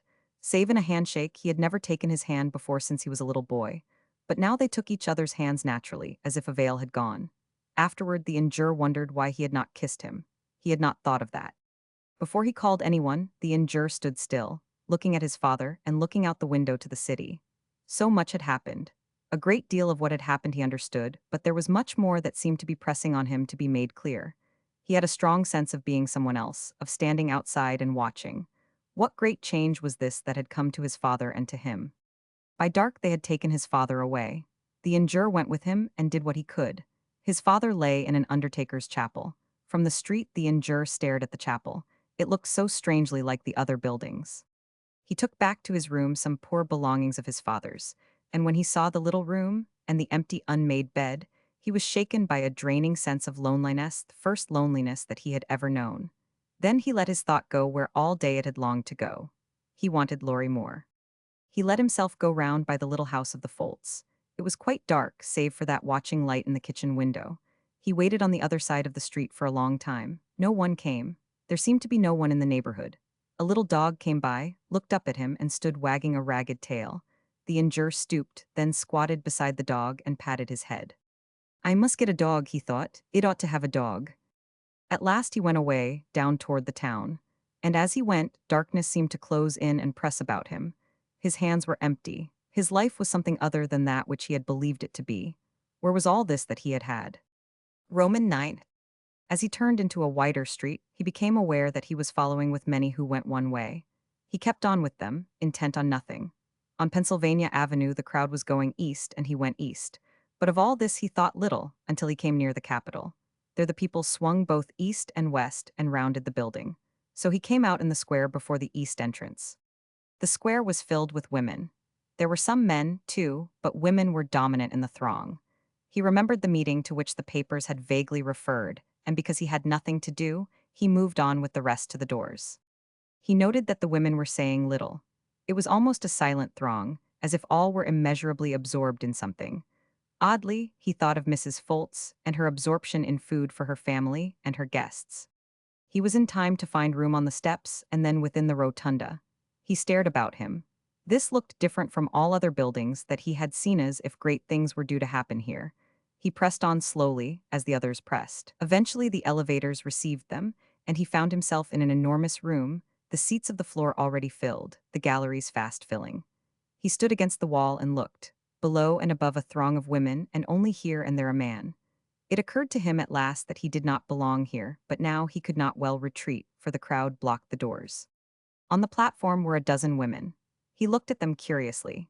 He was familiar with but one sort of woman who was willing to show herself before a crowd. There flashed to his mind the memory of the dozen women whom he had seen on the stage of the Mission Saloon in Inch, on what was to have been Bunchy's wedding night. Dress them like this, he reflected, dark and plain, and they wouldn't look so different at this distance. The silence disturbed him. What on earth made them so still, as if it were a matter of life and death, whatever they were meeting about? He waited in absorbing curiosity to hear what it was they were going to say. Somebody says the Senate's full, too, he heard a man tell someone. And they're going to speak in the rotunda and on the steps. The injure turned to him. What's this room? He asked. This is the house, the man replied courteously. The injure looked with new eyes. The house where his laws were made. He felt a sudden surprised sense of pride in the room. The silence became a hush, contagious, electric, and he saw that a woman on the platform had risen. She stood hatless, her hair brushed smoothly back and her hands behind her. Abruptly he liked her, and he wondered what his mother had looked like. There was no applause, but to his amazement the whole audience rose and stood for a moment in absolute silence. This woman spoke simply, and as if she were talking to each one there. It astonished the man. He had heard no one address a meeting save in campaign speeches, and this was not like those. The fine moral reaction, she said, has at last come. It has come in a remorse too tardy to reclaim all the human life that has been spent. It has come in a remorse too tardy to reclaim the treasure that has been wasted. But it comes too with a sense of joy that all voluntary destruction of human life, all the deliberate wasting of the fruits of labor, will soon have become things of the past. Whatever the future holds for us, it will at least be free from war. Of this, the injure understood nothing. What could she be talking about when the United States was to go to war at once? It is because women understand that this is so, that we have been able so to come together. Not a month ago the word went out. Yet every state in the United States is represented here in Washington today by from 1 to 500 women. And no one has talked about it. No one has wondered or speculated. We are here because the time has come. And now the injure thought he understood. They were here to help. The time had come. War was Harathy had come here to be ready, to collect supplies, to make bandages. 7 women from 7 of the warring nations of Europe, the quiet voice went on, and women of the other states of Europe answered our appeal, and they are here. They will speak to us Tanitan, they are to go from state to state, helping all women to understand. Women from the warring nations? The injure looked eagerly. They had been there, they had seen, they had cheered their husbands and sons. Some of them must have lost their men off course, they could tell the American women what to do. The first woman, however, was not of a warring country. She was a woman of Denmark, and she was of the same quiet manner and conversational speech. She said, during the first day of the war, an old man said to me, sad and indignant, to me it is quite unintelligible that citizens of the 20th century consent to be driven like sheep to the shambles. And truly, only a fraction of those involved in the war did intend the war. To them and to us it was a surprise that will repeat itself in history as long as war is declared without the consent of the people, as long as war depends on secret notes and treaties. Where can we find a way to prevent another happening of these terrors? Can women possibly have any chance of succeeding where men have recently failed so miserably? I came from Denmark to say to you that women have better opportunities than anybody else for creating public opinion that grows stronger with the coming race. Women give the next generation its first impressions. And the mother must give her children another idea than the armed warrior. Let her show them how unworthy it is of the citizen of the 20th century to be used, body and blood, without will or resistance, as food for cannon. The injure listened, stupefied. What was this woman saying? It sounded to him like treason for which they should fall on her and drive her from the hall. Then he heard the country of the next woman who came forward. Germany? Now they would hear the truth. Here was a woman from a nation of soldiers. She would understand, and she would make the rest know in what lay a country's glory. Moreover, she was a strong woman, a woman to whom that race of mothers and of soldiers might have looked as the mother of them all.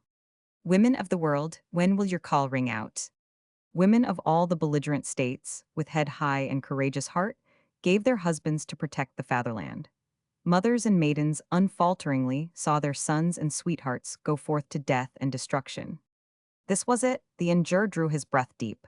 She knew she wanted American women to feel the same. Millions of men have been left on the battlefield. They will never see home again. Others have returned, broken and sick in body and soul. Towns of the highest civilization, homes of simple human happiness, are destroyed. Europe's soil reeks of human blood. The flesh and blood of men will fertilize the soil of the cornfields of the future on German, French, Belgian, and Russian ground. Millions of women's hearts blaze up in anguish. No human speech is rich enough to express such depths of suffering. Shall this war of extermination go on? Shall we sit and wait dumbly for other wars to come upon us? Women of the world, where is your voice?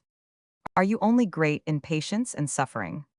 The earth soaked in blood, millions of wrecked bodies of husbands, sweethearts, sons outrages inflicted on your sex. Can these things not rouse you to blazing protest? Women of the world, where is your voice that should be sowing seeds of peace? Do not let yourselves be deterred by those who accuse you of weakness because you wish for peace, who say you cannot hold back the bloody march of history by your protest. Protest with all your might, make preparation for peace, perform your duty as wives and mothers, as protectors of true civilization and humanity. Still in that silence, she ceased, but now once more all over the hall. The women rose and stood there for a moment, looking into the eyes of the woman of Germany. There was no hand clapping, there was no word, there was only that single sign as if in that room there were but one person, and that person answered like this to what she said. The injure stared about him. What did this mean? Were these a few traitors who had come here to teach American women to play traitor too? The German woman was speaking again. A letter, she said, a letter from German and Austrian women to the women of England and of the world. She read, women, creators and guardians of life, must loathe war which destroys life. through the smoke of battle and thunder of cannon of hostile peoples, through death, terror, destruction, and unending pain and anxiety, there glows like the dawn of a coming better day the deep community of feeling of many women of all nations. This is signed, she said, by 150 German and Austrian women. Thousands more are with us in name and spirit. Do not doubt. Another woman rose, and then another. A letter from the women of England. Is it not our mission to preserve life? Do not humanity and common sense alike prompt us to join hands with the women of neutral countries and urge the stay of further bloodshed forever? There is but one way to do this by wisdom and reason. Can they begin too soon? Already we seem to hear. 100 nations swear that there shall be pity and peace and love among the good and free. Then a letter from the women of Belgium, from the women of Switzerland, from the women of Italy 500, 2,000 names to each. At length the injure understood. These women who were here to protest against war were speaking for thousands upon thousands of women all over the world. And here were thousands listening, in the nation's capital. A little French woman spoke, each sentence translated by another woman. The humblest cry can sometimes be heard joined to many others. It is very well for gentlemen banqueting at Guildhall to rejoice at being able to assemble so comfortably during the greatest war in history, thanks to the valor of the British Army which defends the coast. But they should think of those who are exposing their lives. My 2 sons are in the trenches since the end of September and have never slept in a bed since. It would be nothing if the cold had not set in so dreadfully. Something no one could have told whether it was a breath or a look from one to one, went over the hall. More than in a long account of horror, this French mother, who spoke no other tongue, had made them feel what she was feeling. There was a Polish woman of the country about Krakow who told the story of what had happened to her village. She spoke slowly, through an interpreter, and almost without emotion. We had just 3 little streets, she said, so it was not much to take. But they took them and she told how, and how 100 children in the village had died. I should be less than a woman in courage if I did not say that I, for one, shall not be silent even one day until my death. Every day I shall be crying, women of the world. This cannot happen again if we are women of flesh and not of stone. There was a woman of Servia, and she was a peasant woman. Her clothes were those which her neighbors had found for her. Even then, so great was the haste at the last, she had crossed the ocean in a skirt and a shawl, but with no waist beneath the shawl. I had to come, she said, through her interpreter. There is only one hell worse than the hell that we have been through, and that is not to cry to the last breath that it shall be stopped, that it shall not come again to other women like us. There was a woman of Belgium, who belonged to a family high in position in Louvain. She wore garments which had been given to her from the American boxes. It was strange to hear that soft voice, in its broken English, speak of 1,000 horrors with no passion. But when she spoke of tomorrow, and of what it must bring, her voice throbbed and strove with the spirit which poured through her. Do not think of Louvain, she said. Do not think of Belgium. Say, if you like, that this was only a part of what happens in war. Think, then, only of war. Think that war must not be ever again in this our world. While women have voices to raise to other women, we must make them understand that peace is our contribution to the earth. Women of the world, what are we waiting for? Then there came a woman, young, erect, burning a woman of Hungary. Listen, she said. A Hungarian girl who went to care for the Galician refugees tells me in a recent letter the story of a poor woman who said, I wanted to protect my children. I ran with the other inhabitants of the village. I took my baby in a shawl on my back. The 2 others hung onto my skirts. I ran fast as I could. When I got to the station, I had the 2 children hanging on my skirts. I had the shawl on my back, but I had no baby and I don't know where I dropped him. This Hungarian woman went on. They don't want us to find out that there is no glory, no big patriotism, no love for anything noble, nothing but butchery and slaughter and rape. War means that. You know the story of the war brides. You know how agents of the different churches compete with military rulers in glorifying this kind of prostitution. But do you know of the concentration camps with the compulsory service of women? You may have seen the full reports of the atrocities committed on Belgian women, but you didn't get the other reports about the same kind of atrocities committed by all armies on female human beings between the ages of 5 and 8 and 9, in all the countries where the game of war is being played. Women of the world, what are we waiting for? And beside her, as she finished, stood an Irish woman, taking up the thread of the Hungarian's woman's cry. If we women, to whom even a partial knowledge of these happenings has come, remain silent now, then we are blood guilty. We are more than blood guilty, for we must be numbered with those who will even dare the murder of a soul. Let us not blind ourselves with talk of the glories and heroisms of war. We dare not ignore the moral and spiritual wreckage that remains unchronicled. We have to think of men brutalized and driven to hideous deeds by their experiences, of men with reason destroyed, of men disgraced for lack of the cold courage that can face such horrors, of men with a slain faith in good, their outlook on life eternally embittered. What of the women for whom the French government has had to devise legislation to deter them from infanticide? What of the children begotten under such conditions? Women of the world, where is your voice that should be sowing the seeds of peace? Almost as her own voice, went on the voice of another woman, the brief, poignant entreaty of an English woman. We ask nothing strange, only that which Christianity, civilization, and motherhood dictate. The well-being of children touches all. On that common ground, the opposing nations could meet and crown their courage by laying aside their arms at the call of a higher humanity. Can mother hearts turn from this cry? Will not womanhood join in resolve, though in divers tongues, yet with but one voiceth voice of pure human love and pity? The injure stood against the wall and listened. A place had opened into which he had never looked, whose existence he had never guessed.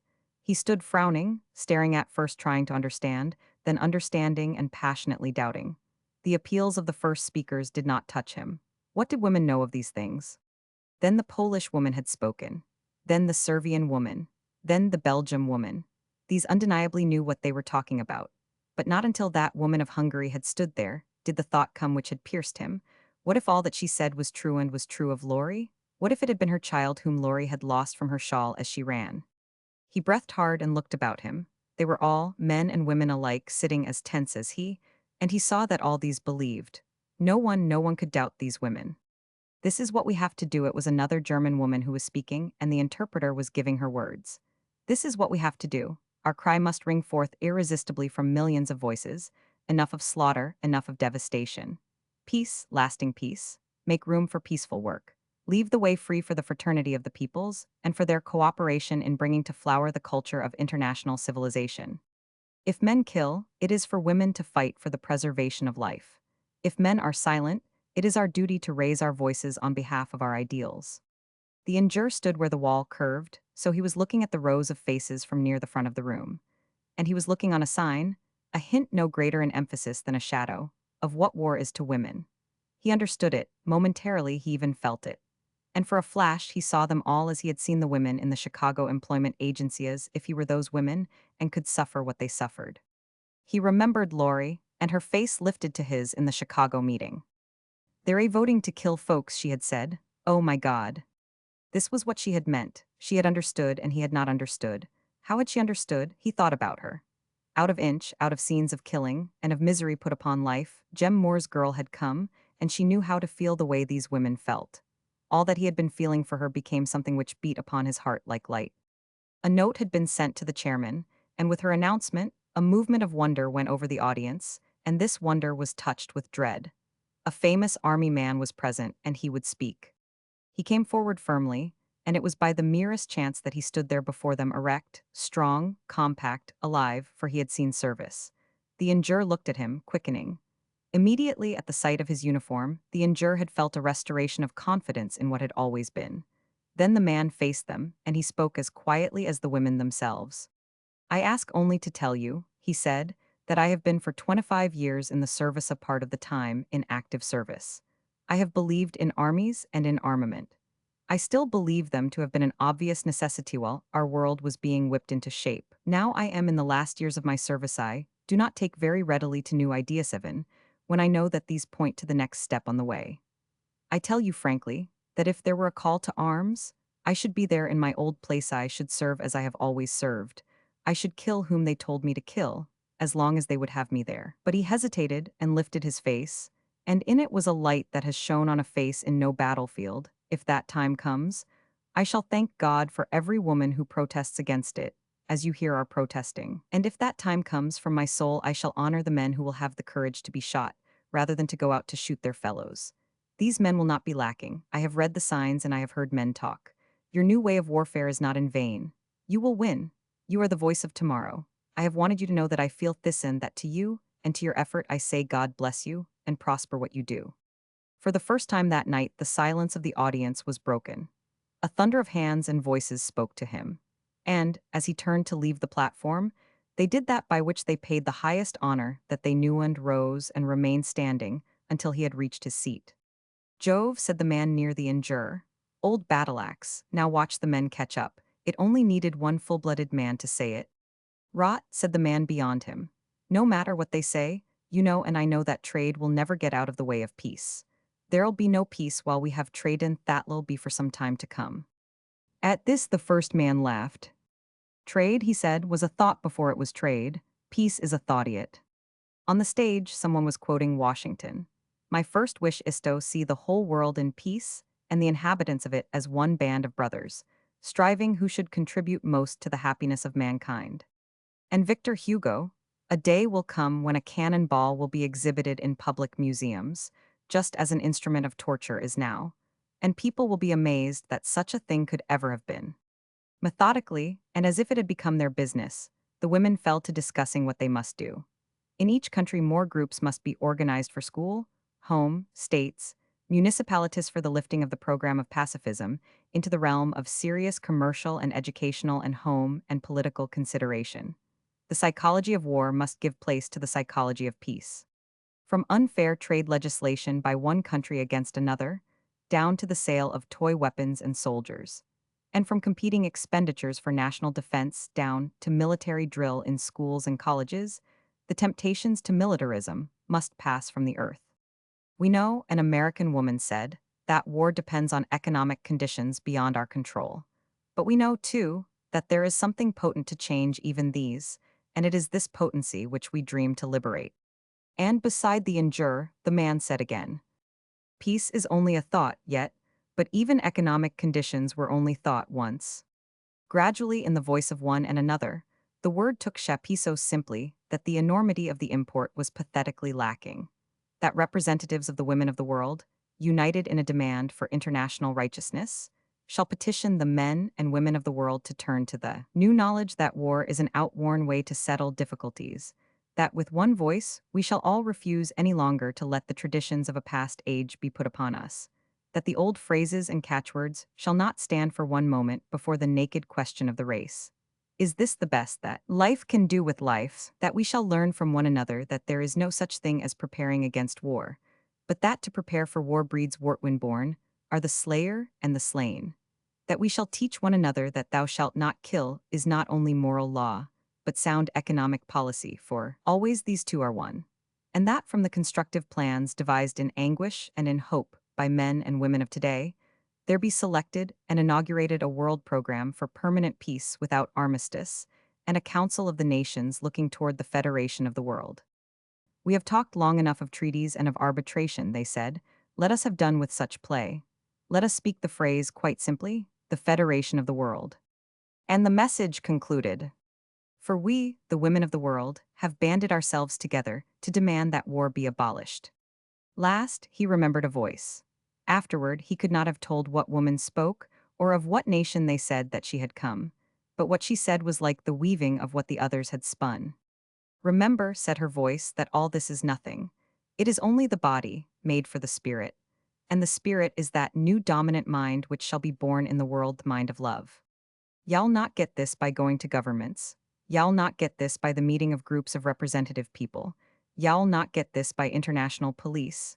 These things must be will be, as a matter of course, but they will not be the mind of love. Something will come into the world and it will know nothing of arbitration, it will know nothing of armistice, it will know nothing of treaties, nor will it know anything of those other ways of secret warfare by which great nations seem to keep clean hands, the ways of high finance through peaceful penetration. Something will come into the world, and it will know nothing of nations. The little loyalties will go. National pride, national honor, patriotisme, the little scaffolds will fall away, and within will be the light that we lack. It is the mind of love. I am not afraid to say that beside it, governments are nothing. It is the mind of love. It may be in the simplest cottage of a peasant who goes to the war for a false ideal, but of this as yet the nations do not know. What is it that we must know? That the nations are nothing, the people are everything. That the people are bound together by ties which the nations must cease to break. That the people are hearts kindred, met here together for their world work, and that the nations must cease to interrupt. Even then, the cabinet meeting was already concluded, and the newsboys were on the streets with the extras, and on the bulletin boards of the world, the word was being flashed. No action to be taken by U.S. And in the newspapers was the text of that letter, simple, human, of almost religious import, which was to make the United States, years hence, stand out as the first great headland upon new shores. The people were coming out at the doors of the capital. Among them were the women who had spoken, the Polish woman, the Servian peasant, the lady of Louvain. The other women in the crowd put out their hands and took the hands of these women. Those stretching, pressing hands of silent women marked a giant fellowship which disregarded oceans, strange tongues, countless varying experiences, and took account of only one thing. The injure was looking up at the white dome against the black sky, and about him at the march of the people. Through his thought ran the flood of this that he had heard. In his absorption, he lurched heavily against a man who was trying to pass him and who jostled him. For the first time in his life, the injure felt no surge of anger at such a happening. He looked in the man's face. Gosh, the injure said, that was tool-fired bad. The man smiled and nodded. Momentarily, the injure felt on his arm the touch of the man's hand. All right, brother, the man said and was gone. The injure felt a sudden lightness of heart. And about him, the people went along so quietly. Abruptly, the tumult of his thinking gave way to something nearer than these things. He looked in their faces. None of them knew that his father had died. It occurred to him now that there was hardly one of them who, on being told, would not say something to him, perhaps even shake his hand. He thought that many of these people must have seen their fathers die. He wondered which ones these would be, and he wished that he knew which ones they were. Something in him went along with the people because they must have had fathers who had died. He looked at them in a new way. Their fathers must have died. Oh, if only, he thought, Laurie might have been there tonight with those women who felt as she felt. He was aware of a hand on his arm. He turned, feeling an obscure pleasure that perhaps someone had something to say to him. It was Laurie, alone. Alex. Her face in the darkness, and about them the green gloom of the square, were all that he knew of the time. Not far from them, like murals on the night, went the people, that little lighted stream of people, down the white steps and along the gray drives. At first he could say nothing to her.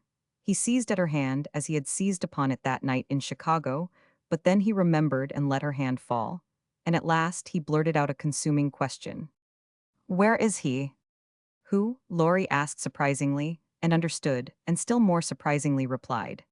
Bunchy, he's gone to New York. This city's name the injurer repeated stupidly, and as if it made no answer to anything. Just for a few days, she explained, before he goes home. Home. To tell the truth, she seemed not to be thinking very much about Bunchy. I told him I'd never marry him not in 50 years, and he went home. He considered this incredulously. Couldn't you tell him that without common clear to Washington to do it? He demanded. No, she said, there was the money. Why didn't you tell me you'd give Dad that money? He tried to answer her, but all the while this miracle was taking him to itself. Bunchy had gone. I guess because it sounded like a square deal, when I only done it to devil Bunchy some, he told her. Is that all you done it for? He looked at her swiftly. Was that all that he had done it for? Is it? She said. I don't know, he answered truthfully. It was some of it. I wish, she said, I wished I knew. With that he moved a little toward her, and tried to see her face. Why? He asked. She turned away and said nothing, and when she did that, he caught his breath and stooped to her. You tell me why you wished you knew, he bade her. Oh well, she said, and she was breathless too. If you done it to help Meg it away, then I shouldn't feel so bad about goin' to the hut. About comin' to me. About mackin' you do all this for me, she cried. I'm sick over it. I don't know how to tell you. He wondered if it was possible that she did not understand.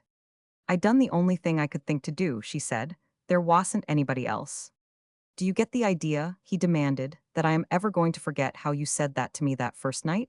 I was drunk, but I knew when you said that. And then. Don't, she said.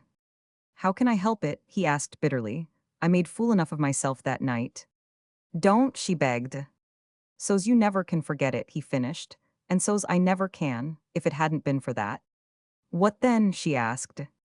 And now he did not answer, but looked away from her, and so it was she who made him tell. What then? She said again. Would you have liked me then? He burst out before that night. She said, and nothing could have swept him like the simplicity and honesty of this. But you never come down to town once after that morning on the horse. How did you know that? He cried. I watched, she answered quietly. And yet this, he knew, was before that night on the trail.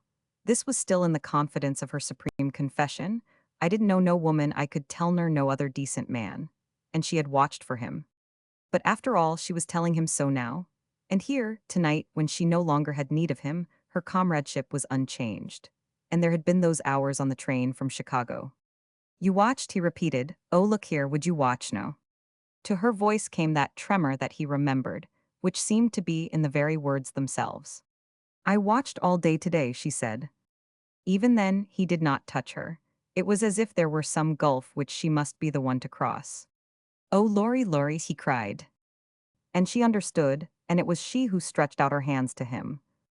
In their broken talk, he told her of his father, and she clung to him with a cry that she had not been with him. I couldn't send for you, she said. I thought maybe you was glad Bunchy come. I thought maybe you was glad I was off your hands. My hands, he said, just was huntin' for your hands. Then that ice cream place's wife, she said, told me about Tonitan somebody told Aunt Crescia. And we come here to the meeting, but when I saw you, I run and lost M. I wanted you when I was in that meeting, he told her, more'n any other time, most. I knew you knew what they meant. She said the thing which in the tense feeling of that hour had remained for her paramount. That woman, she cried, with her baby in her shawl, think when she knew it was goning she couldn't go back. I thought what if it had been you, he told her. She was in his arms, close in the dusk of a great cedar. Any woman, she said, and he felt her sobbing. He turned and looked away at the people. Not far from them, like murals on the night, went the people, that little lighted stream of people, down the white steps and along the gray drives. He looked at the women. That about the baby in the shawl might have happened to any one of them. If war were here, it was terrible to think that this might happen to any one of these women. He felt as if he knew them. And then, too, there must be some of them whose fathers had died. He kept looking at the people, and in his arms was Laurie, sobbing for that woman who had lost her child from her shawl. And over there across the water were thousands whose children were gone, whose fathers had died. Here they all seemed so kindly, and they were going home to homes such as he and Laurie were going to have. Just the same, just the same. And as he looked at the people, the thousands going to their homes, love that had come to dwell in him touched him on the eyes. He saw them loving as he and Laurie loved. He saw them grieving as that woman had grieved for her child. He saw them lonely for their dead as he was lonely for his dead. None of them could deceive him. He knew them now, they were like Laurie and like him. Out of a heart suddenly full, he spoke the utmost that he could. What a rotten shame, he said, it be to kill any of them. She looked up and saw where he was looking, and her heart leaped with her understanding of him. He was trying to think it out. But they can't seem to stop to think of things like that, he said, not when big things come up. Big things, she cried, what's big things? Well, right sand, land and seaports, said he. She laughed and caught up an end of her blue knitted shawl and covered her face, and dropped the shawl with almost a sob. Right sand, land and seaports, she said over. The three words hung in air and echoed, and abruptly there came upon him a dozen things that he had heard that night. We had just 3 little streets, but they took those. There is only one hell worse than we have been through, say, if you like, that Belgium was only a part of what happens in war. We have to think of men brutalized and driven to hideous deeds, enough of slaughter, enough of devastation, peace lasting peace. And then again the words of the Hungarian woman, I had the shawl on my back, but I had no baby and I don't know where I dropped him. Think of millions of men doing like Dad and that sheriff, the girl said suddenly. I saw him there on the woodshed floor, stark, starin, ravin mad. Sharp on the dark before him was struck the image of that old madman in the kitchen. There was a beast in him. The injure had felt the beast in himself answer. He had felt the shame of a man who is a beast to another man. What if it were the same kind of shame for the nations? Suddenly, in his arms, Laurie was pouring out all that she had longed to say to him. Back there an inch, she cried. I knew there was some other way. I had to know. It didn't seem as if everybody could be like Dad and Bunchy. Then I saw you and you seemed like you could be some other way.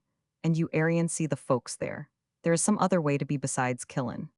The lights in the dome went out, and that high white presence dropped back against the sky. Still the people were going by, their feet treading the gravel, And now there was a man's voice, now a woman's voice, now the sleepy treble of a child. And they were all in some exquisite faith of destination. I guess there must be some other way, the injure said. To the man and the woman in each other's arms, there came no glimpse of the future, great with its people, striving who should contribute most to the happiness of mankind. But of the man's love was born, his dim knowledge which had long been the woman's knowledge it had, the people are bound together by ties which the nations must cease to break. That the people are hearts kindred, met here for their world work, which the nations must cease to interrupt. Yet all that he could say of this was something which every soldier knows though armies never know. If that woman had been Yuan, the baby in the shawl had been ours. Anybody's, she insisted, anybody's baby. Yes, said the injure then, anybody's baby.